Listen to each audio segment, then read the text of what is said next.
Hey there, welcome to Broderos. Tonight, we've got hours of chilling horror stories combined with soothing rain sounds to help you relax and sleep. Before you drift off, leave a comment below and let us know where you're listening from and what time it is. And don't forget to hit that like button and subscribe right away. If you end up not enjoying it, you can always take it back later. Get cozy and let the fear take over. It all started with a question. A simple question, one that echoed in my mind and led me to something I never imagined I would encounter. What if time wasn't just a line, but a series of moments all tangled together, waiting for someone to unravel them? I was browsing through the dusty aisles of an old antique shop, the kind that smells like forgotten years and whispers secrets of a long-lost past. The walls were cluttered with relics of bygone eras, vintage clocks, faded paintings, fragile porcelain dolls, and old books with covers falling apart. Most of the items seemed harmless enough, relics of another time, but something about the ring caught my attention. It was tucked away in a small, velvet-lined box at the back of a dusty shelf. It didn't look like much at first, a simple gold band, slightly worn from age. But when I held it up to the light, something shimmered beneath its surface, something almost alive. "How much for this one?" I asked the shopkeeper, an elderly man with glasses that seemed too large for his face. He peered at the ring, then back at me, his expression unreadable. "It's not for sale," he replied, his voice low, almost as though he were trying to keep a secret. "That ring has a history, one that's best left forgotten." I didn't know why, but something inside me urged me to ask again. "Please, I'll pay whatever it takes." For a moment, he hesitated. Then, with a sigh, he slowly took the ring from my hand. "I can see you don't know what you're asking for. It's not just an ornament, it's a key, a doorway. And once you wear it, it won't be easy to take off." I should have listened to him, but the curiosity was overwhelming. It was as if the ring was calling to me, a pull I couldn't resist. I handed him the money, and without another word, he wrapped it carefully and handed it to me. I left the shop, the weight of the small box pressing into my palm as though the ring itself was eager to be worn. The moment I slipped it onto my finger, I felt a strange warmth spread through my hand. At first, it was nothing more than a comforting sensation, but soon it grew more intense, spreading up my arm and through my body, settling in my chest. I could feel my heartbeat quicken and my breath shallow. Then it happened. The world around me shifted. The street outside the shop, once busy with people walking by, grew oddly silent. The sounds of the city seemed to blur into an indistinct hum, like static on an old radio. The light changed, as though the sun itself had dimmed just a little.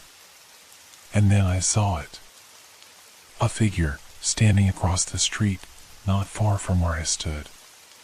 It was a woman, but her features were blurry, like an image caught in the wrong moment, half-formed. She stared at me, her eyes wide with something. Fear? Sadness? I couldn't tell. She raised a hand, and I felt an overwhelming sense of urgency, as though she was trying to communicate something, but the words never reached me. Suddenly, the air around me grew colder, the space around me feeling tighter, as if the world itself was pressing in. My chest tightened, and I took a step forward, the woman's figure flickering like a dying light. But when I reached out, she was gone. I stood frozen, my heart pounding in my chest. The street had returned to normal, people walking by as if nothing had happened, but I could still feel the weight of the moment, the pressing sensation in my chest. It didn't make sense. Nothing about it made sense. But the ring had done something. I could feel it in my bones, like a pulse that had just started to throb in the dark.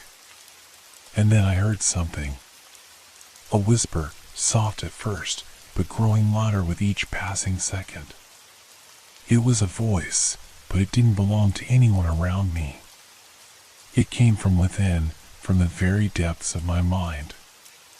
You shouldn't have worn it. The words sent a chill down my spine.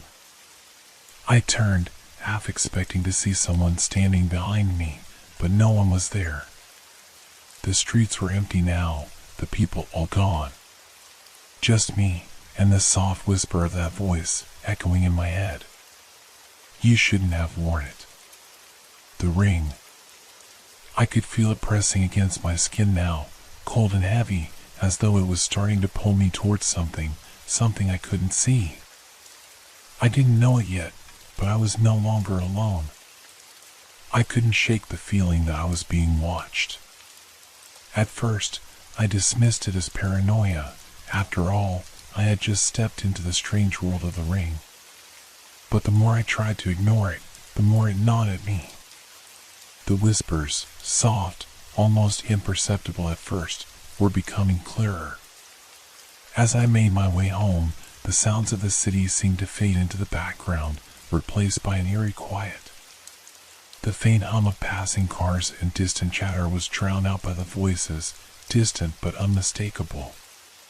They were coming from inside my head, as though my thoughts had been hijacked by someone else. What are you doing? Get away from it, the voice urged again, its tone more frantic now. I pressed my hand against my forehead, trying to silence the sound, but it only grew louder. I stumbled into my apartment, closing the door behind me and leaning against it, breathless. I tried to shake it off, to tell myself that it was just the shock of wearing something so strange. But deep down, I knew something was terribly wrong. That woman from earlier, the one I'd seen across the street, kept flickering in my mind's eye, her wide, pleading eyes. I walked into the living room, and there, on the coffee table, the ring sat as if waiting for me. Its smooth gold surface seemed to glow faintly in the dim light, and I felt a strange compulsion to approach it. Despite the unease gnawing at my insides, I found myself reaching for it once again. The moment my fingers brushed the cool metal, everything shifted. I was no longer in my apartment. The room around me warped and twisted, the edges blurring as if I had stepped into a different world. The walls stretched out like a distorted reflection in a funhouse mirror, and the familiar surroundings disappeared entirely. I was standing in the middle of a dark, cold hallway with no windows and no doors. And then I saw her again, the woman from the street. She stood at the end of the hall, her figure hazy and flickering in and out of focus. She was crying, her hands pressed against her face as though she was trying to block out something she couldn't bear to see. You have to stop, she whispered, her voice cracking. You have to put it down. It's not what you think. I reached out, wanting to speak, but the words caught in my throat.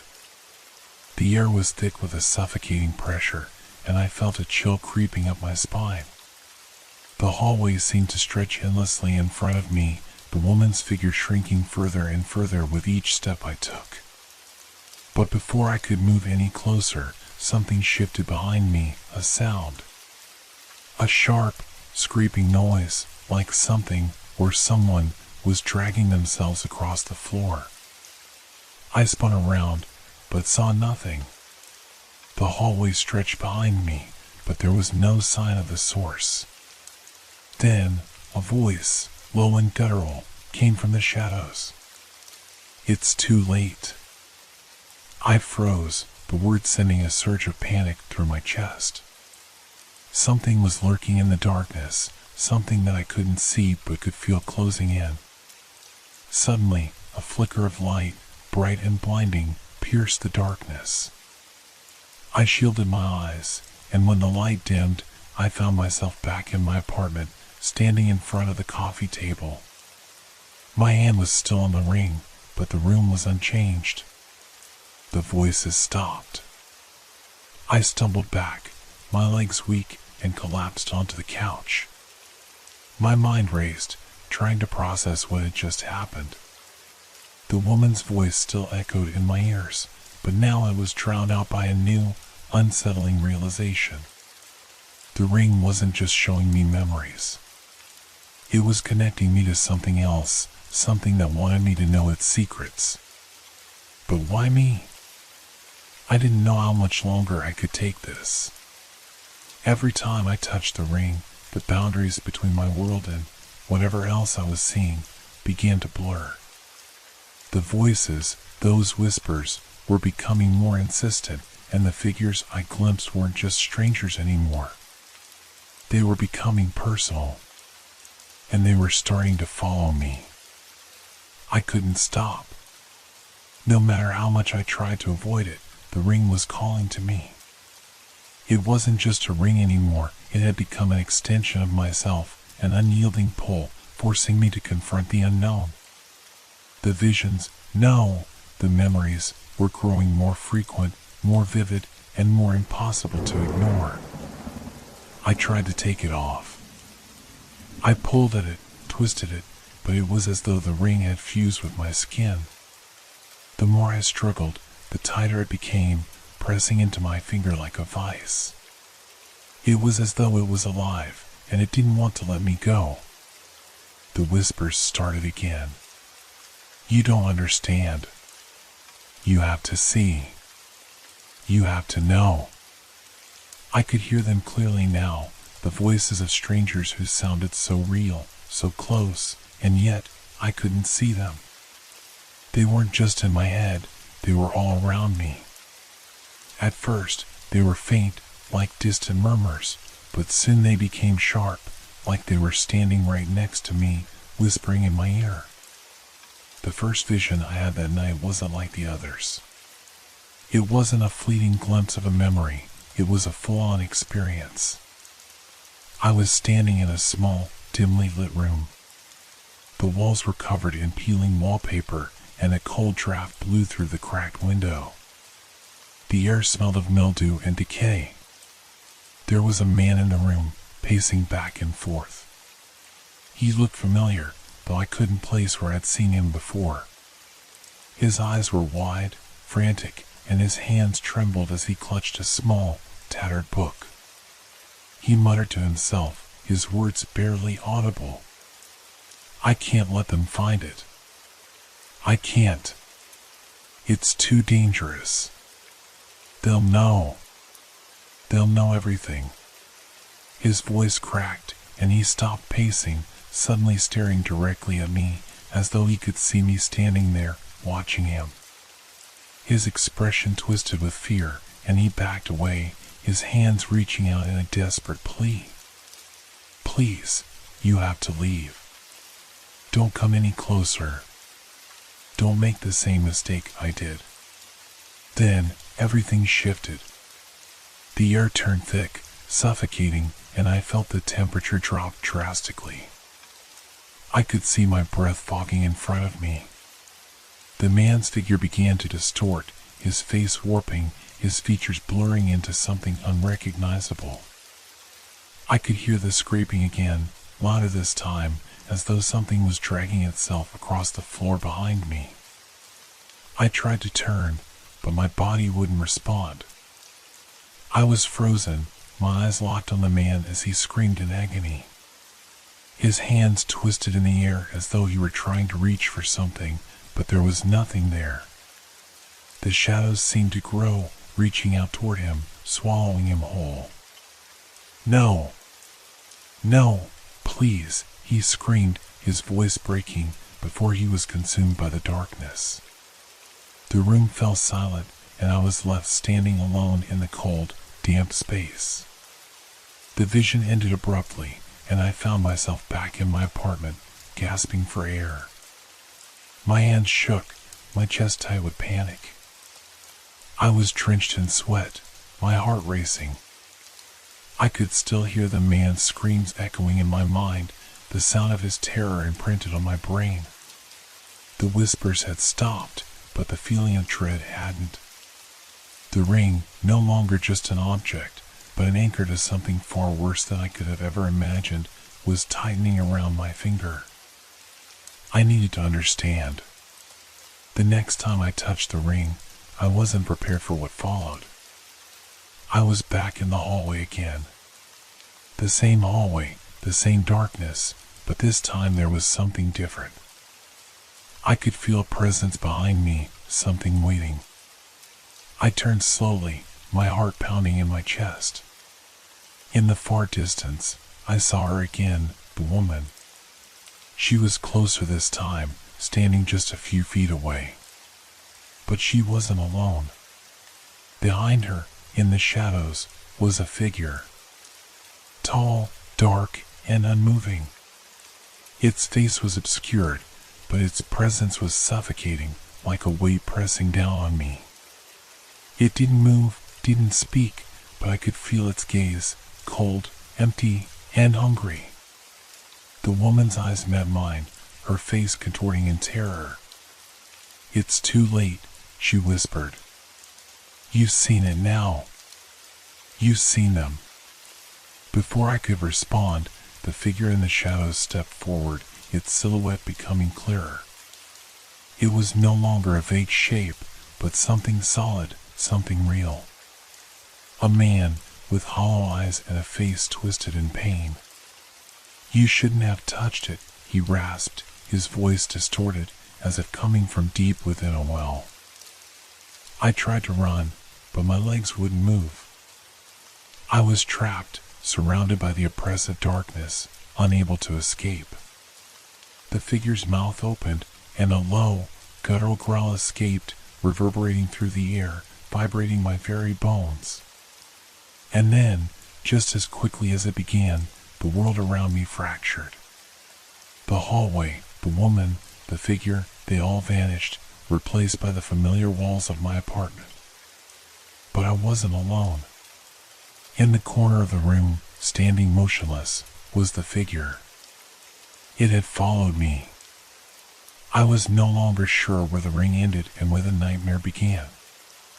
I could feel it, its eyes on me, cold and suffocating.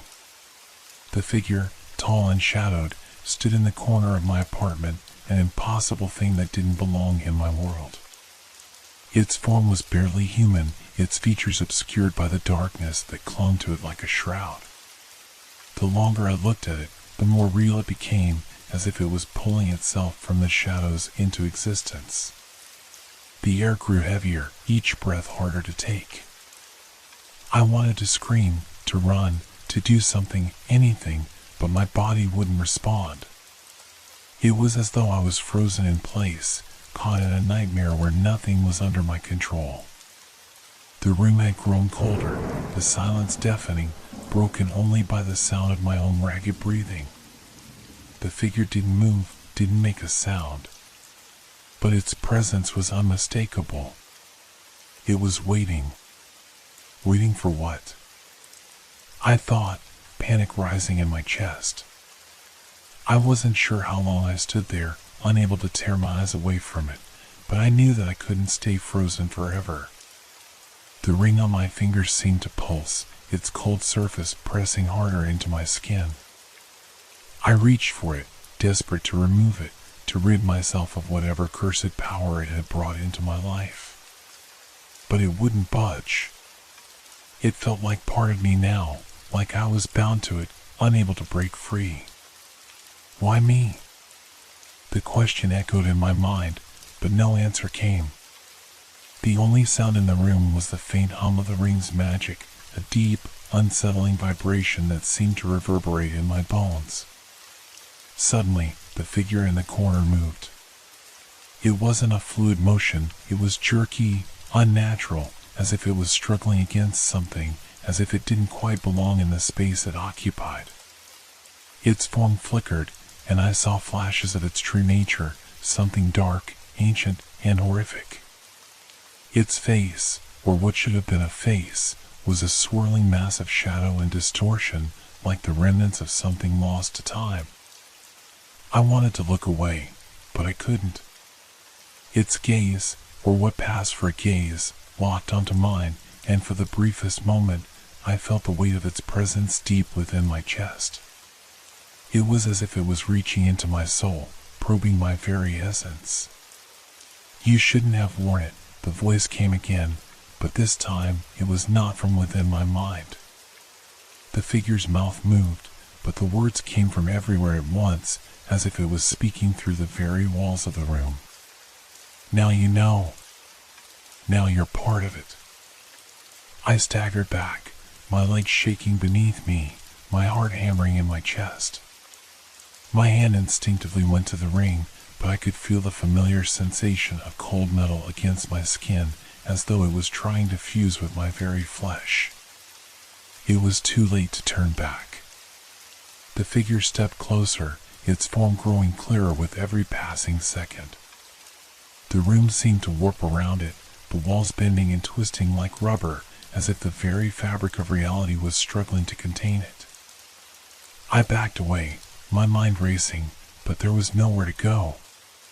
The door, any escape, was too far, and the figure was closing the distance between us, moving with unnatural speed. "You think you can escape?" The voice was louder now, filling every corner of the room. "There is no escaping the ring. There is no escaping time."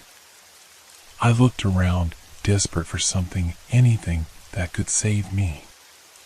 But all I saw were the familiar walls of my apartment, now warped and decayed, as though time itself had started to unravel. Suddenly, the figure lunged. But it wasn't like a human. It was more like a shadow, a living darkness that surged forward with a speed I couldn't comprehend. I gasped as it reached out, its hands, or whatever they were, gripping at the air. The darkness surrounded me, smothering me, and I could feel the weight of it pressing in on me, suffocating me. I closed my eyes, expecting the end, but when I opened them again, everything stopped. The figure froze in midair, its limbs stretched out, its form locked in place like a photograph. The room was still, the oppressive weight lifted as if it had never existed. The air had returned to normal, and the familiar sounds of the city were back, distant but present. I looked down at the ring. It was warm now, pulsing softly against my skin as though it was alive, waiting for the next moment to strike. The whispers had stopped, but I knew they would return. I had only delayed the inevitable. But I couldn't stop now. I couldn't ignore it. I had to know what this thing was, what it wanted from me. I had to uncover the truth. I turned toward the door, determined to leave the apartment, to find answers. But as I opened it, I froze. Outside, the hallway was no longer empty. It was full of people. People I didn't know, people I had never seen before. They were standing, staring at me, their eyes wide with fear. Their faces were twisted in agony, their mouths open in silent screams. And in the middle of them all, the woman, the one from the street, was there. She looked at me, her expression full of despair. "It's too late," she whispered, her voice breaking. "You can't escape it. No one can." The door slammed shut behind me, and I knew then that the ring had taken me somewhere I could never return from. Somewhere where time no longer made sense.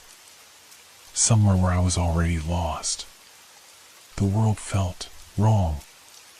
Everything was distorted, like a mirror that had cracked and then been hastily pieced back together, but never quite aligned. The people in the hallway stood motionless, their eyes locked onto me with a hollow emptiness that sent chills through my spine. Each of them had the same vacant expression, as if they were not entirely present, as if they were echoes from another time, another place. And then, I saw the woman again. She was the only one moving, slowly, deliberately, as if every step pained her.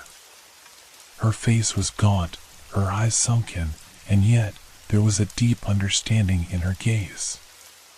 She didn't say anything this time, but her lips trembled as though she was trying to speak, as though she wanted to warn me, but the words wouldn't come. I tried to speak, to ask what was happening, but my voice was lost. It felt like a dream, like I was wading through water, each movement sluggish and disjointed. My heart raced in my chest, but there was no sound, no heartbeat, no breath, only a cold, suffocating silence. The ring on my finger pulsed again, a steady, rhythmic beat that felt like the very essence of time itself. With every pulse, the world around me seemed to flicker and blur, like the pages of a book being turned too fast. I reached for the ring, the compulsion irresistible, but as I touched it, the hallway around me cracked open, splitting into a vast, swirling vortex. I could hear voices, thousands of voices, overlapping, distorted, coming from every direction. Some were whispering, some screaming, but they all carried the same message. Time doesn't stop. Time doesn't wait. The vortex stretched wide, pulling everything into it. The people in the hallway dissolved into shadows, their faces twisting into forms I couldn't understand, shifting in and out of focus. The woman, her face full of regret, reached out to me, but her hand was swallowed by the vortex before she could touch me. I wanted to reach for her, to pull her back, but I couldn't move. The pull of the vortex was too strong, too insistent. "It's too late," she mouthed, but her voice was drowned out by the rushing wind, the howl of time itself. "You were already part of it." And then everything collapsed. I was falling, tumbling through darkness, through the endless stretch of time itself.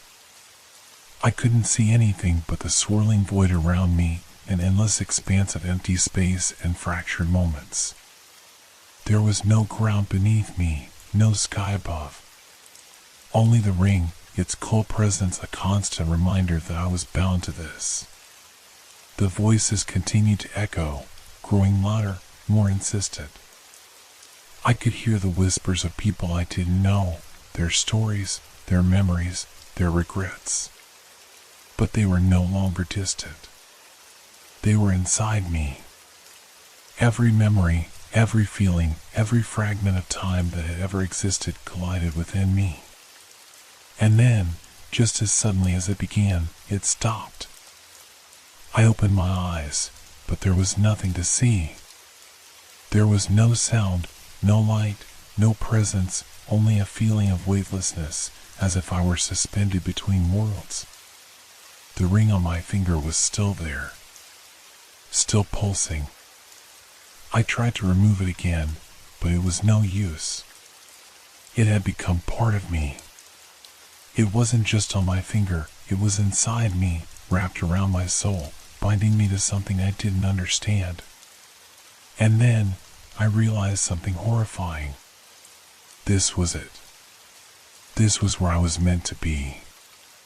This was the final place, the end of time. I was lost, trapped in the endless loop of memories, echoes of lives that were not mine, all tangled together in the web of the ring's power. And I was no longer sure what was real and what was a memory. The woman, the one who had warned me, was gone. The faces of the people in the hallway were gone, their voices silenced, replaced by the unrelenting pulse of time, the ceaseless ticking of a clock that would never stop. It was as though everything I had known had dissolved into nothingness, leaving me alone in a place where time no longer had meaning. And I, too, was a part of it now. Forever.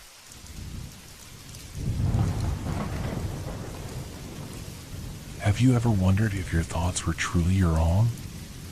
What if you weren't the only one who could hear them? It all began with an envelope. A simple, plain white one that arrived in my mailbox one Monday afternoon. No return address. No name. Just an ordinary envelope, the kind you'd expect from a bill collector or a solicitor. But there was something strange about it, the weight of it. It wasn't heavy, no, but it felt different. Almost as if it were holding something back, something just beneath the surface, waiting to be revealed. I shrugged off the odd feeling and brought it inside. At first glance, it appeared to be empty. But when I held it under the light, the subtle outline of something, a faint texture, was visible on the inside. I opened it carefully and found it to be completely devoid of anything, no letter, no card, just an empty space. I thought it was some sort of mistake. Maybe it was a marketing gimmick, an invitation to some new service or product that I didn't want. But as I tossed the envelope on the kitchen counter, something strange happened. The next evening, I noticed it again. The envelope was sitting there, right where I had left it. And then, something appeared. Words. Simple words, scrawled across the surface in a handwriting I didn't recognize. At first, it seemed like some sort of practical joke, my thoughts, written out on the paper, but in someone else's handwriting. You are not alone. My heart skipped a beat. My thoughts had been private. How could someone else know what was inside my mind? The words looked like they were written by someone who understood exactly what I had been thinking, thoughts I hadn't even voiced aloud. I was confused and a little frightened, but mostly I was stunned by the audacity of it all. But then it happened again. The following night, when I returned from work, there were more words. You're thinking about the letter again, aren't you? I froze. How could this be? I hadn't told anyone about the letter. I hadn't mentioned it to a single soul. I hadn't even spoken the words aloud. I immediately looked around the room, feeling the hairs on the back of my neck stand up. My apartment felt too still, too quiet. The air in the room was heavy, like something was lurking just out of sight. I went to the table and grabbed the envelope, turning it over and over in my hands. There were no new words on it, but I could feel the weight of them there, in the air, pressing down on me. Don't be scared. It's only the beginning. My breath caught in my throat. The words appeared without me even realizing it, as if they had materialized from thin air. It was as if someone was watching me. No, it was more than that. Someone was inside my head. I knew it. Every night after that, the words kept coming. They appeared on the letter, but they weren't my own. They were someone else's. Someone who knew exactly what I was thinking. Each message felt like a mirror, reflecting my most private thoughts, my fears, my insecurities. It started with small things. Simple observations. You'll never be alone again. Stop trying to hide it. Then, the messages grew more personal, more invasive. You think you're in control, don't you? But you're not. You can't stop me. I was terrified, but I couldn't bring myself to destroy the letter. Something kept me from tearing it up, as if I were waiting for something, waiting for the inevitable to happen. The next few days were a blur of paranoia. I began to second-guess myself, to question everything I thought I knew. I couldn't trust my own mind anymore. Was the letter controlling my thoughts? Or was it revealing things about me that I never even realized I had been hiding? And then it got worse. One night, after I'd gone to bed, I heard the faint scratching of pen on paper. I thought I was dreaming at first, but the sound grew louder, more urgent.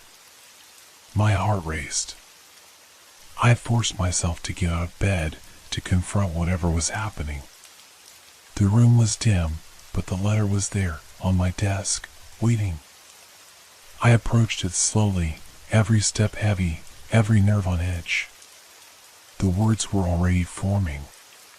They weren't just on the letter this time. They were in the air, floating like a thick fog.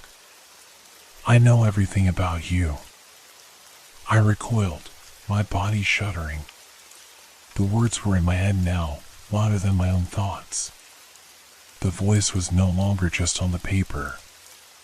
It was inside of me, echoing in my skull. And then, just as quickly as it had come, the sound stopped. The words were gone, but I could still feel them, every single one of them, seeping into my skin, crawling under my flesh. I was no longer sure what was real. The fear began to take hold of me. I couldn't escape it. I couldn't shut it out. The letter, the words, they were everywhere. And the worst part? I didn't know who was doing this. I didn't know who was reading my mind and making it their own. But I was beginning to understand that it wasn't just a letter, it was something far more dangerous. Something that was growing, feeding on my thoughts, on my fear. It wasn't just a letter anymore. It was a part of me. I had no idea how long I had before it took everything. The letter didn't stop. As soon as my fingers brushed against it, the words began to appear, almost as if they were written directly into my mind and then projected onto the paper. "You're afraid," it said, "but you can't escape me." My heart raced as I stared at the letter, my thoughts churning in a frantic haze. How was this possible? Who was writing this? It couldn't be real. I wasn't sure whether I should scream or tear the letter to shreds. But the thought of tearing it, of making it stop, seemed foolish. The words already had a life of their own, and I was powerless to stop them. I tried to pull my hand away from the paper, but I felt a strange pull, like I was being tethered to it, as though the letter was drawing me in. The more I thought about putting it down, the more desperate it became. The words swarmed in my head, fighting for attention, becoming louder and more invasive. "You think you can ignore me?" it asked, the ink on the paper shifting like liquid. I looked away, my eyes blurry from the mix of fear and confusion. I had to focus. I had to think straight. This couldn't be real. I quickly stood up, clutching the envelope with both hands. The words on the page remained. "Don't worry," it said again. "You will have to face it. You will understand soon enough." With a shaky breath, I walked toward the kitchen, trying to clear my head. I needed a distraction, something to take my mind off the impossible letter, the impossible situation. As I reached for the coffee pot, I heard the rustling again. The unmistakable sound of paper, like someone was turning the pages right behind me. I froze. Slowly, I turned, my eyes darting to the table where the letter still lay, untouched by my departure. But now, there were more words, new words. The ink seemed to grow darker, thicker, and I could see it clearer now. "You thought you could walk away?" it mocked, the message sharp and direct. "But I'm always with you. Always watching." I backed away from the table, panic bubbling inside me. This couldn't be happening. My hand was still on the coffee pot, my grip tightening on it as though it could somehow protect me from what was unfolding. But there was no safety. No way to escape. I rushed back to the table, my mind screaming at me to stop. "Stop reading it," I told myself. "Just burn it. Rip it up. Throw it away." But as my hands hovered over the envelope, I knew I couldn't do it. There was something inside me telling me that if I destroyed it, the consequences would be worse. With a sense of dread, I sat down again, my fingers brushing the paper. The moment I touched it, the words began to form once more, as if it was waiting for me to act, waiting for my next thought. The words danced across the page, "Don't be afraid. It's already too late." Too late? I thought. What did that mean? I looked up, as though expecting the letter to answer me aloud. But there was nothing. The room felt empty, silent, save for the echo of my own breathing. The oppressive air seemed to close in on me, each second stretching longer than the last. I felt as if I was caught in some dark, twisted version of my own mind, unable to escape from the letter's hold. Don't look for answers. The answers will find you, the words wrote, as if responding to my silent question. My stomach churned, and I stood up again, pacing the room. I had to stop this. I had to break free of whatever power this letter had over me. I snatched the letter off the table, gripping it tightly. The words began to appear once again. I know what you're thinking now. I know how you feel. But it doesn't matter. You will do what I say. I dropped the letter, my hands shaking. There was no escaping it. I was trapped, caught in the web of thoughts and ink, and I was starting to wonder if I ever would escape. Soon, you will begin to understand the truth, it continued, the letters now bleeding into the paper, each word warped and twisted. It was almost as if the letter itself was alive, shifting, changing, adapting. I wanted to run, to scream, but every time I tried, the words followed me. I couldn't shake them. I was no longer just reading the letter. It was reading me.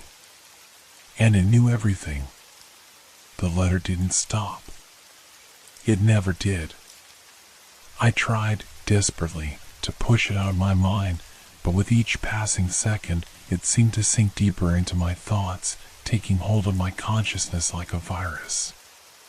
No matter how far I pushed the envelope away, no matter how many times I tried to ignore it, the words kept appearing. More haunting, more personal.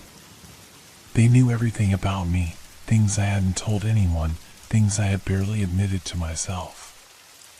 I felt like I was losing control. My thoughts were no longer my own. Every time I tried to think of something, anything else, the letters seemed to anticipate it, and the words followed. You can't escape me, it would say. I know what you're hiding. I wasn't just afraid anymore. I was terrified. This wasn't a joke or some prank. There was something far worse at play. The letter was alive. It was in my mind, feeding off my fears, my insecurities. It knew me, as though it had always known me, like it had been following me for years, waiting for this moment. I needed answers.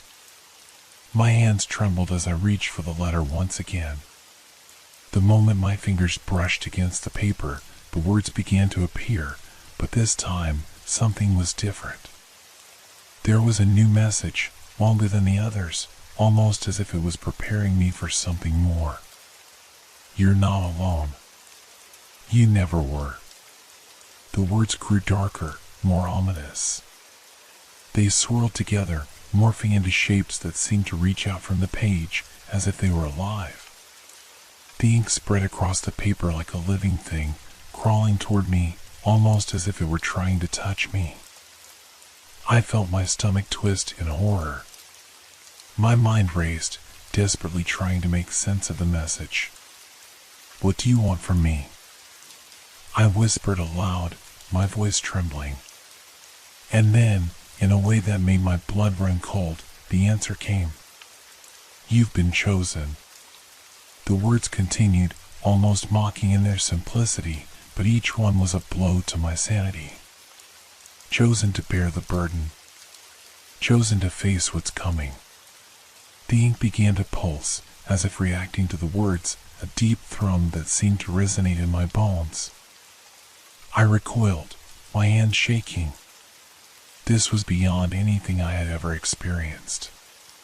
My mind screamed for release, but there was no escape. I could feel the pull, the weight of the letter's power, growing stronger.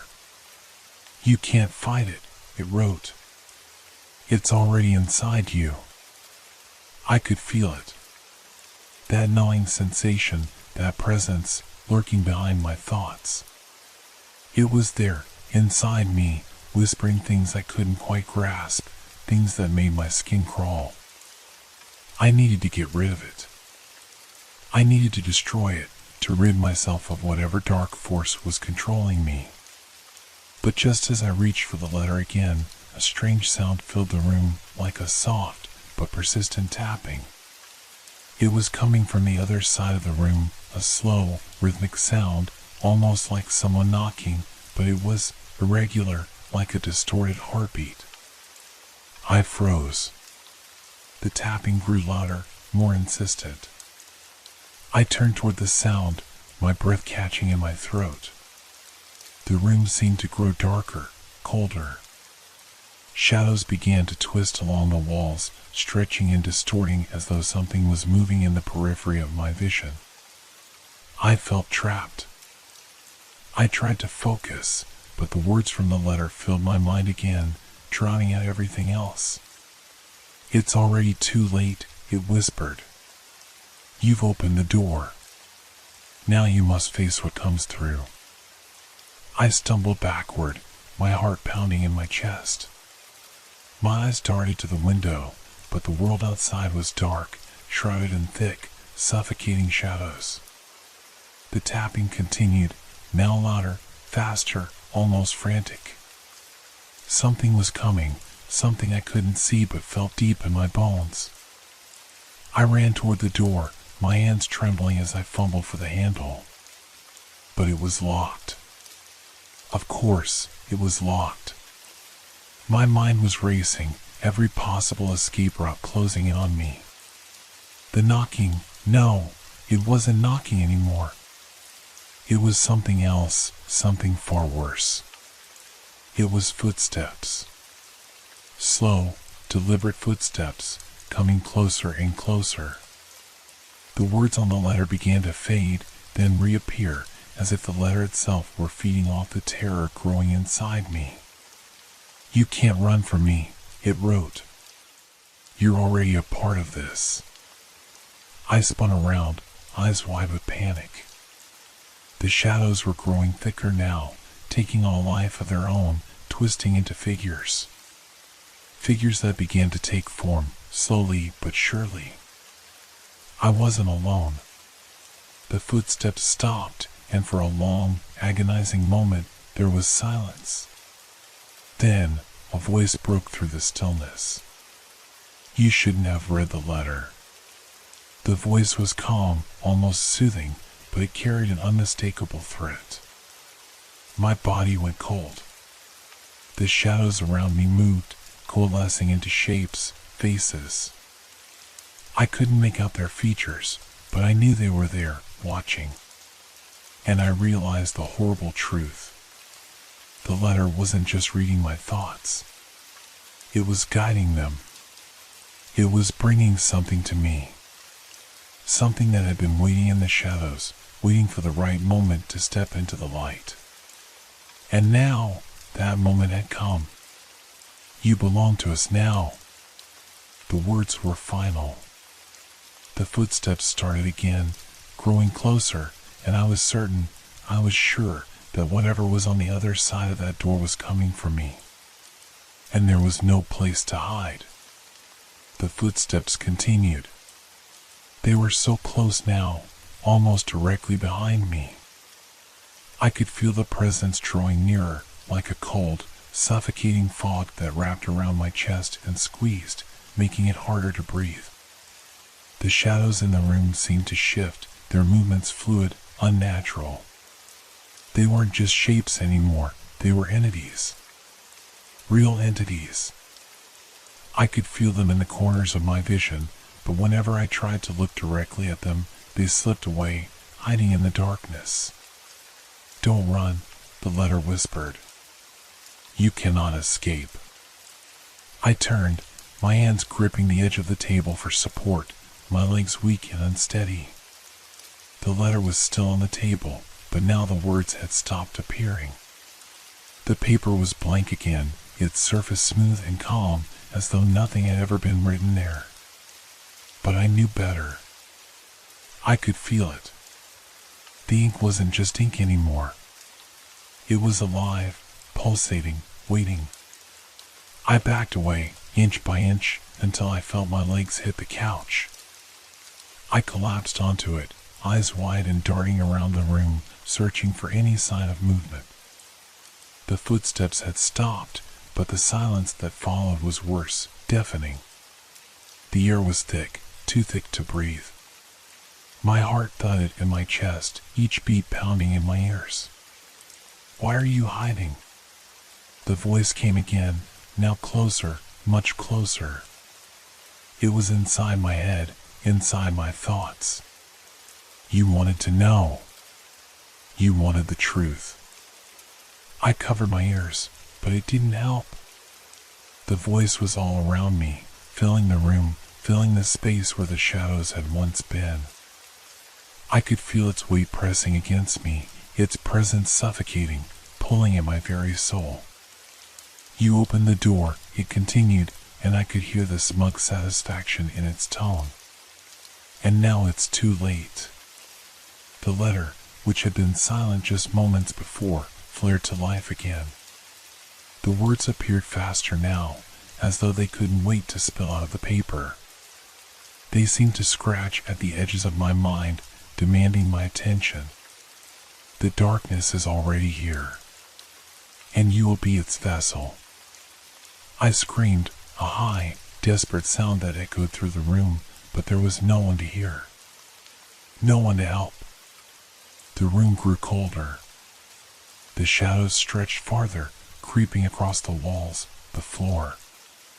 They began to fill the corners of the room like thick tendrils, twisting and curling in the dim light. I tried to stand, to move, but my body felt heavy, sluggish, as if I were wading through thick, viscous air. And then, in the center of the room, a figure began to form. At first, it was just a silhouette, tall, indistinct, like a dark stain against the shadows. But it slowly solidified, taking shape, becoming something more real, more terrifying. Its features were shrouded in darkness, obscured by the very shadows that seemed to breathe around it. But I could feel it, feel its eyes, burning with an unnatural hunger. "You have summoned me," the voice hissed, emerging from the figure's lips. It was deep, resonant, and full of malice. "You have opened your mind to the void, and now it is mine." I scrambled backward, my hands frantically searching for something, anything, to defend myself, but there was nothing. Nothing but the letter, which sat silently on the table, its message now complete. The figure took a step forward, its movements slow and deliberate, like a predator stalking its prey. Each step seemed to shake the ground beneath me. The room seemed to shrink, closing in on me, pressing in from all sides. "You will be the one to carry it now," it said, its voice dripping with a cruel satisfaction. "The burden is yours. The void is inside you, and it will never leave. You are mine." I reached out, my fingers brushing against the edge of the table, searching for the letter again. Perhaps, I thought, perhaps if I tore it up, if I destroyed it, the figure would disappear. The shadows would fade. But when I touched the envelope, a surge of cold energy shot through me. It was like being plunged into ice water, every inch of my skin prickling with an unnatural chill. The letter was no longer a simple object. It was connected to whatever was in front of me, to the darkness that had followed me into this room. "You cannot stop it," the figure growled, its shape now fully defined, towering over me. "The letter is the key, and you are the lock." My hand shook as I grabbed the paper, holding it with all the strength I had left. The figure's voice was like a weight on my chest, suffocating, and it felt like the room was closing in around me, the walls bending inward, pressing in on my lungs. My vision blurred, my mind dizzy, as I desperately tried to tear the paper. But it wouldn't tear. The words started to shift again, this time in a language I didn't understand, symbols, shapes, things that seemed alive, moving across the page in ways that didn't make sense. I could feel the pressure building in my chest, my heart thumping painfully in my ears. And then, I heard it, louder than the voice, louder than my thoughts. A whisper. A soft, almost soothing whisper that seemed to come from within the letter. It's too late now, child. You are the vessel. And then, the world went black. I awoke, gasping for air, drenched in sweat. My surroundings were unfamiliar, but there was no mistaking the sense of dread that gripped me. I was lying on the floor, my body frozen, my mind racing, disoriented. The air around me was thick, as if the darkness itself had a weight. My limbs were heavy, like they didn't belong to me. I tried to move, but couldn't. My fingers twitched, trying to reach out, but nothing happened. The room felt wrong. The shadows weren't just around me anymore, they were inside me, twisting and warping every thought, every memory. It's not over, the voice whispered. I froze, the words pulling me deeper into the nightmare. The voice had changed, no longer mocking, but cold, sharp. It was as if it was no longer speaking from outside me, but from within my own mind, claiming me.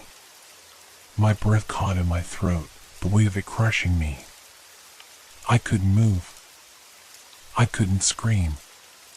All I could hear was the echo of those words, "It's not over." And then, just as the darkness closed in, a flicker of light caught my attention.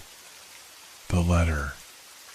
It was still there, lying on the table in the corner of the room, untouched, its paper gleaming faintly in the dim light.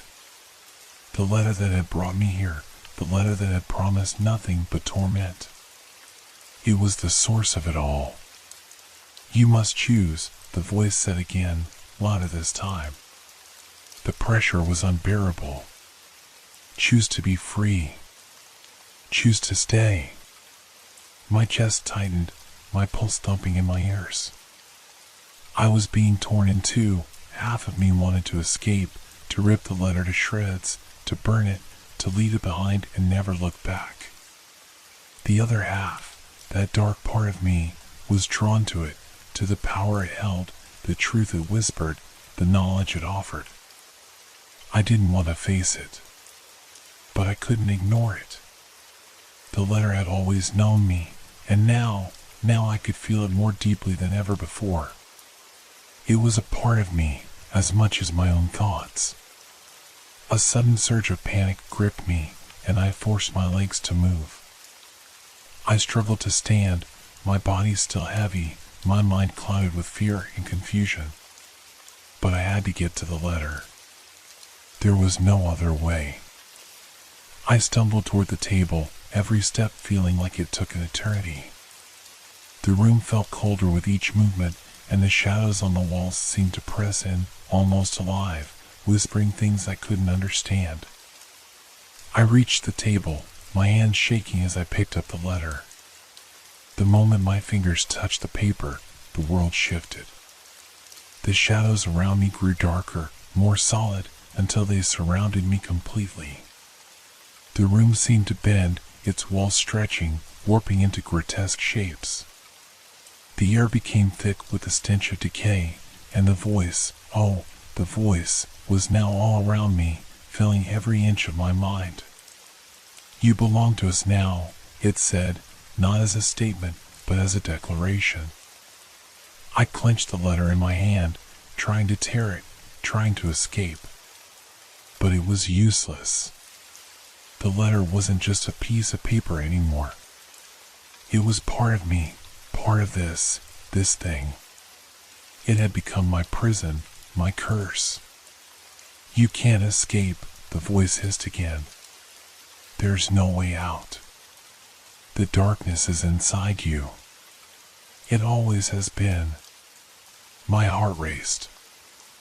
I felt the weight of it, pressing down on me, dragging me under.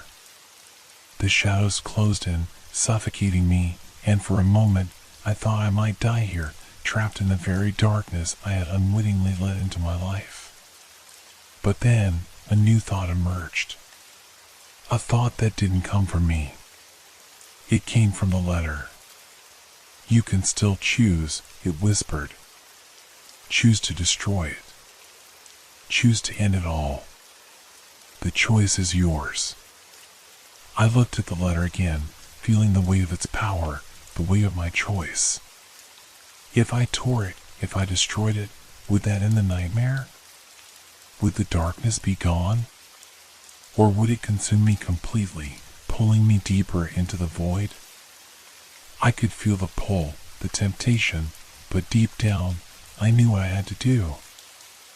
I reached down, gripping the letter tightly, and in one swift motion, I tore it in half. For a moment, nothing happened. The room was silent, the shadows frozen, suspended in time. My heart pounded in my chest, waiting for the inevitable, for the darkness to claim me. And then, the shadows began to recede. Slowly, at first. The air cleared, and I could breathe again. The room started to return to normal. The weight in my chest lifted, and the suffocating presence faded. But I wasn't free. I knew that now. The darkness was gone, yes, but the letter had left its mark on me. It had shown me the truth. There was no escaping the darkness that lived inside me. It wasn't a force that could be defeated. It was a part of me, a shadow I couldn't outrun. And as I stood there, gasping for breath, I realized the true horror. The letter hadn't just been a key to a doorway. It had been a mirror that had shown me what was always there, waiting inside. The darkness wasn't outside. It was me. "You will never be free." The voice whispered one last time, and this time it came from deep within me.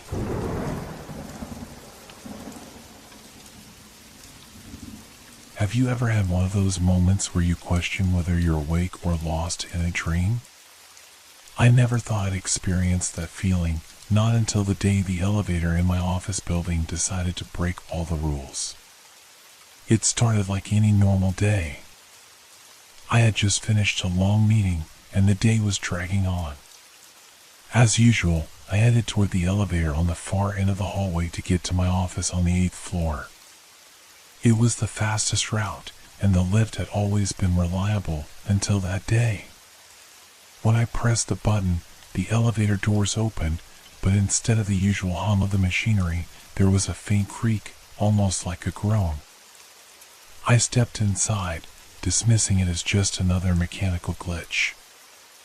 I'd seen the building's aging equipment act up before. The doors slid shut behind me, and I pushed the button for the 8th floor.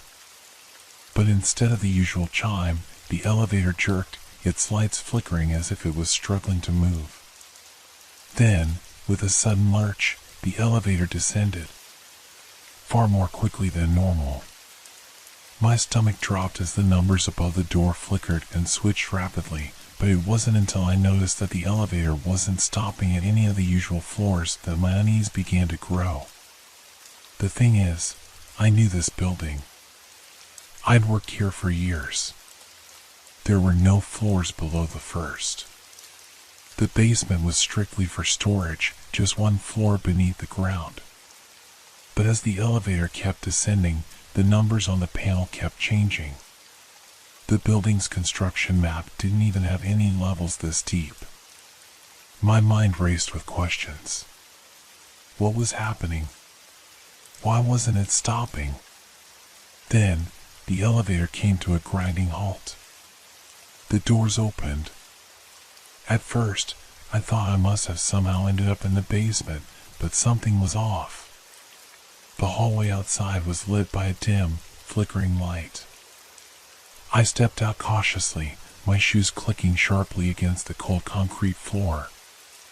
The air smelled stale, like it hadn't been breathed in for years. I glanced around. This was definitely not the basement. The walls looked the same, but something was wrong. The windows, which should have been familiar and easy to recognize, were completely dark, as if the outside world had vanished entirely. There was no hum of traffic, no noise from the streets, nothing. It was like a dead city, empty and silent. I took a few steps forward, instinctively looking back at the elevator, but the doors had already closed behind me.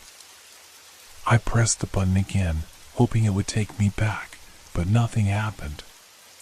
The elevator was gone, as though it had never been there. I stepped deeper into the corridor. It felt like my own city, but it wasn't. Not really. The layout of the buildings, the streets, they were almost identical to the city I knew. But the silence, the absence of life, that was what stood out.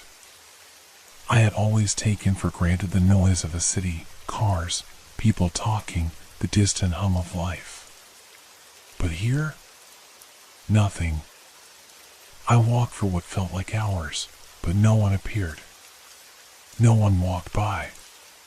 No sound but my own footsteps echoed in the strange, unfamiliar space. My heart began to race, my palms sweaty. Where was everyone? What was happening? A shadow caught my eye in the distance, standing motionless under a streetlight. I froze, staring, my heart skipping a beat. The figure was not quite human. It stood perfectly still, its outline blurred, as if it didn't belong here. The longer I looked at it, the more it seemed to flicker, almost like a bad television signal. I took a step back, my breath coming in shallow gasps. But when I blinked, the figure was gone, vanishing as quickly as it had appeared. I turned, desperate to find my way back to the elevator, but the streets all looked the same. I couldn't remember which direction I'd come from, and the strange, flickering lights only seemed to confuse me further. The weight of isolation pressed down on me like a thick fog. I wasn't just alone, I was lost in a place that shouldn't exist. The sounds of my footsteps were the only noise, growing louder as I walked. But I began to notice something else now, a sound beneath the normal rhythm of my shoes. A faint scratching, like something moving just out of sight. I quickened my pace, my eyes darting around in the dim light. Every creak of the floorboards, every flicker of the lights, made the tension in the air thicker. Then, I heard it, a voice. It was low, almost a whisper. It seemed to come from everywhere and nowhere all at once. It wasn't speaking to me, but it was clear enough to make my skin crawl. You shouldn't have come here. The words hung in the air, thick with a sense of warning. I looked around, my heart pounding in my chest, but there was no one. Just the empty streets, the flickering lights, and the deafening silence. You shouldn't have come here. The voice repeated, this time sharper, more insistent. And just like that, I understood. Whatever this place was, whatever this alternate version of my city was, it didn't want me here. I ran. There was no thought, no plan, just instinct driving my legs to move faster. I had to find the elevator. I had to escape. But the streets seemed endless, the same desolate buildings stretching far into the horizon, mocking my every turn. The air grew colder, and the scratching sound, the sound of something following me, grew louder, closer. I didn't know how much longer I could run. But I knew one thing for certain, whatever had brought me here, it wasn't done with me yet. It was supposed to be a typical morning. The elevator in my office building was nothing extraordinary, slow, often crowded, and usually accompanied by the hum of fluorescent lights above. But that day, something felt off the moment I stepped inside. I'd been running late, as usual, and there was a meaning that I couldn't afford to miss. The doors of the elevator closed behind me with their usual soft clang, and the familiar click of the buttons echoed in the small, metal box. I pressed the button for the 10th floor, like I did every day. But then, without warning, the elevator didn't move as it should. Instead of the soft, ascending roar of the lift, there was a strange, jarring sound, a clunk followed by the elevator starting to descend. I frowned. The basement was far below, and I hadn't pressed the button for any lower floors. I glanced at the panel again to make sure I hadn't made a mistake. But no! The button for the basement wasn't lit. Confused, I reached out to press the button for the 10th floor once more, but before I could, the elevator continued its downward journey. The hum was replaced by a deep, mechanical growl. I could feel the air around me change, cold and thick, as though the very building was holding its breath. As the elevator moved lower, the usual clatter and hum of the building's usual noise died away. I could no longer hear voices, the whir of computers, or the sound of printers running. All I could hear was the deep groan of the elevator's cables. My stomach tightened, and an icy chill crept down my spine. Something wasn't right. I pushed the button for the 10th floor again. Nothing. The buttons flickered for a moment, like they were short-circuiting. Then the elevator came to an abrupt stop. I wasn't at the basement. I wasn't anywhere I recognized. I could feel the tension building, suffocating the air. The elevator was silent now, its usual buzz completely gone.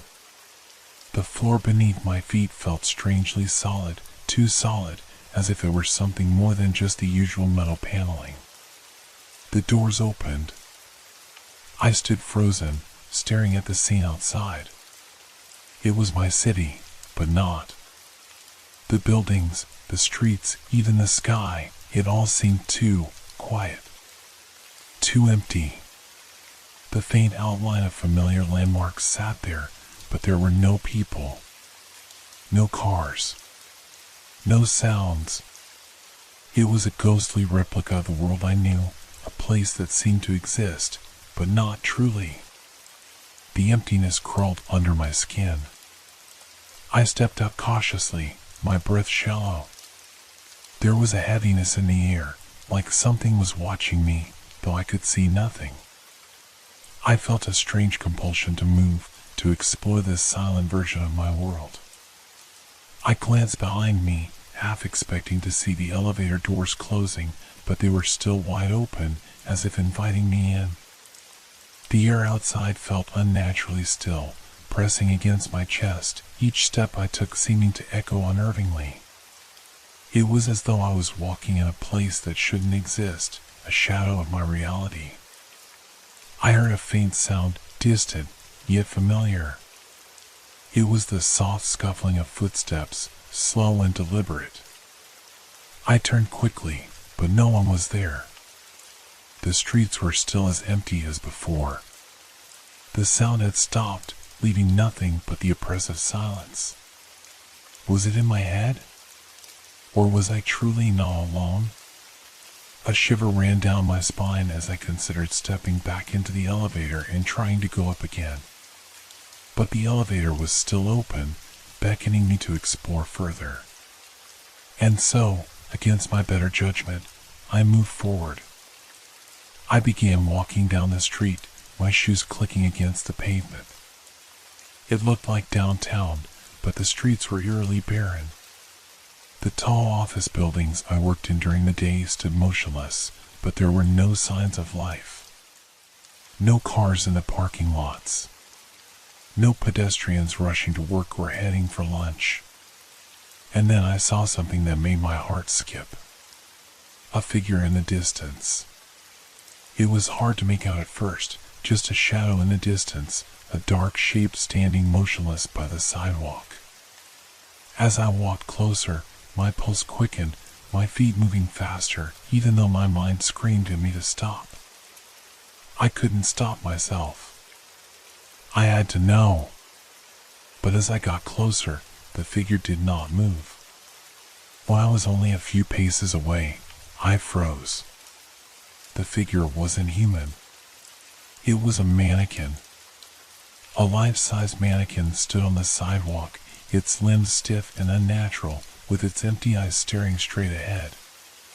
Its clothes were ordinary, dark slacks, a white shirt, but its features were disturbingly lifeless. The mannequin's face was smooth, like plastic, and its eyes had no pupils, just empty, hollow sockets. A cold sweat broke out on my neck. I reached for my phone, but there was no signal. The world felt cut off from everything. The silence was suffocating. There were no cars, no noise from the city, no birds, no planes. Nothing. The mannequin didn't move. It just stood there, watching. Suddenly, I felt something shift in the air, a strange pressure that seemed to be building. As I backed away from the mannequin, the footsteps returned, closer this time, just behind me. I turned quickly, but no one was there. Yet, I couldn't shake the feeling that I wasn't alone. I had to get out. I needed to return to the elevator. But when I looked back, it was gone. The elevator was no longer there. Panic surged through me as I stood in the empty street, my heart racing. I spun around again, desperately searching for any sign of the elevator. The buildings, now looming like silent sentinels, seemed to mock my desperation. The reality around me felt flimsy, as though it could vanish at any moment. The silence was overwhelming, stifling. I walked back to where I thought the elevator had opened. The street appeared unchanged, but the absence of the lift, the source of my only connection to the familiar world, made everything feel wrong. I should have been able to hear it, the soft hum of the elevator's motor, the familiar ding of its doors, but instead, there was only a suffocating stillness. I stepped to the side, my footsteps echoing unnervingly in the silence. My mind raced with questions. Where was I? Why was everything so wrong? The mannequin stood frozen at the corner, a figure that felt out of place in the otherwise empty world. I turned my head quickly, only to find another one down the block, standing at the base of a building. Then, another. They were scattered along the streets, all positioned as if waiting for something, yet no one was in sight. Each one had the same vacant, expressionless face. The hollow eyes followed me wherever I went, and I felt their presence pressing in on me, a reminder that I was not alone, yet I was utterly isolated. I took another step forward, my gaze still shifting nervously between the mannequins. That sound, the faint scuffling of footsteps, returned. This time, it was louder, closer, as though someone or something was trailing behind me. I spun around, but there was no one there. Only the mannequins, standing unnervingly still, as if part of some cruel joke that was being played at my expense. With a rising sense of dread, I began to walk faster, my legs carrying me in the direction I hoped would lead me back to the elevator. The buildings loomed over me, casting long shadows on the street, stretching across the pavement like dark fingers reaching for me. The footsteps followed, relentless and heavy. I couldn't run. I couldn't even breathe without feeling the weight of the silence pressing down on me. It was as though the whole world was watching, waiting. The street ahead seemed to stretch on endlessly, and yet there was no sign of the elevator. I reached the end of the block, only to find that the street kept going, further and further into the void. It was the same city, but the rules were different here. It was a version of my world, but it had no end, no beginning, no way out. I looked around frantically, trying to make sense of the situation, but everything felt distorted, as though the very fabric of reality had been torn and stitched back together wrong. Nothing made sense. Not the mannequins, not the footsteps, not the crushing silence. Then I saw it out of the corner of my eye. A figure standing at the far end of the block. It wasn't a mannequin. This figure was tall, too tall, and it moved slowly, deliberately, as if it were aware of my gaze, waiting for me to notice. Its features were obscured by the dark shadows, but the outline of its form was unmistakably human, though it moved unnaturally, like a puppet on invisible strings. I froze. My mind screamed at me to run, but my legs wouldn't cooperate. The figure began to walk toward me, its steps slow and methodical, each one seeming to reverberate in the silence. My heart pounded in my chest, and I forced myself to look away, to turn and find some means of escape, but the ground beneath me began to tremble, a low rumbling that vibrated through the pavement. I turned back, expecting the figure to be closer. But it wasn't. It was gone.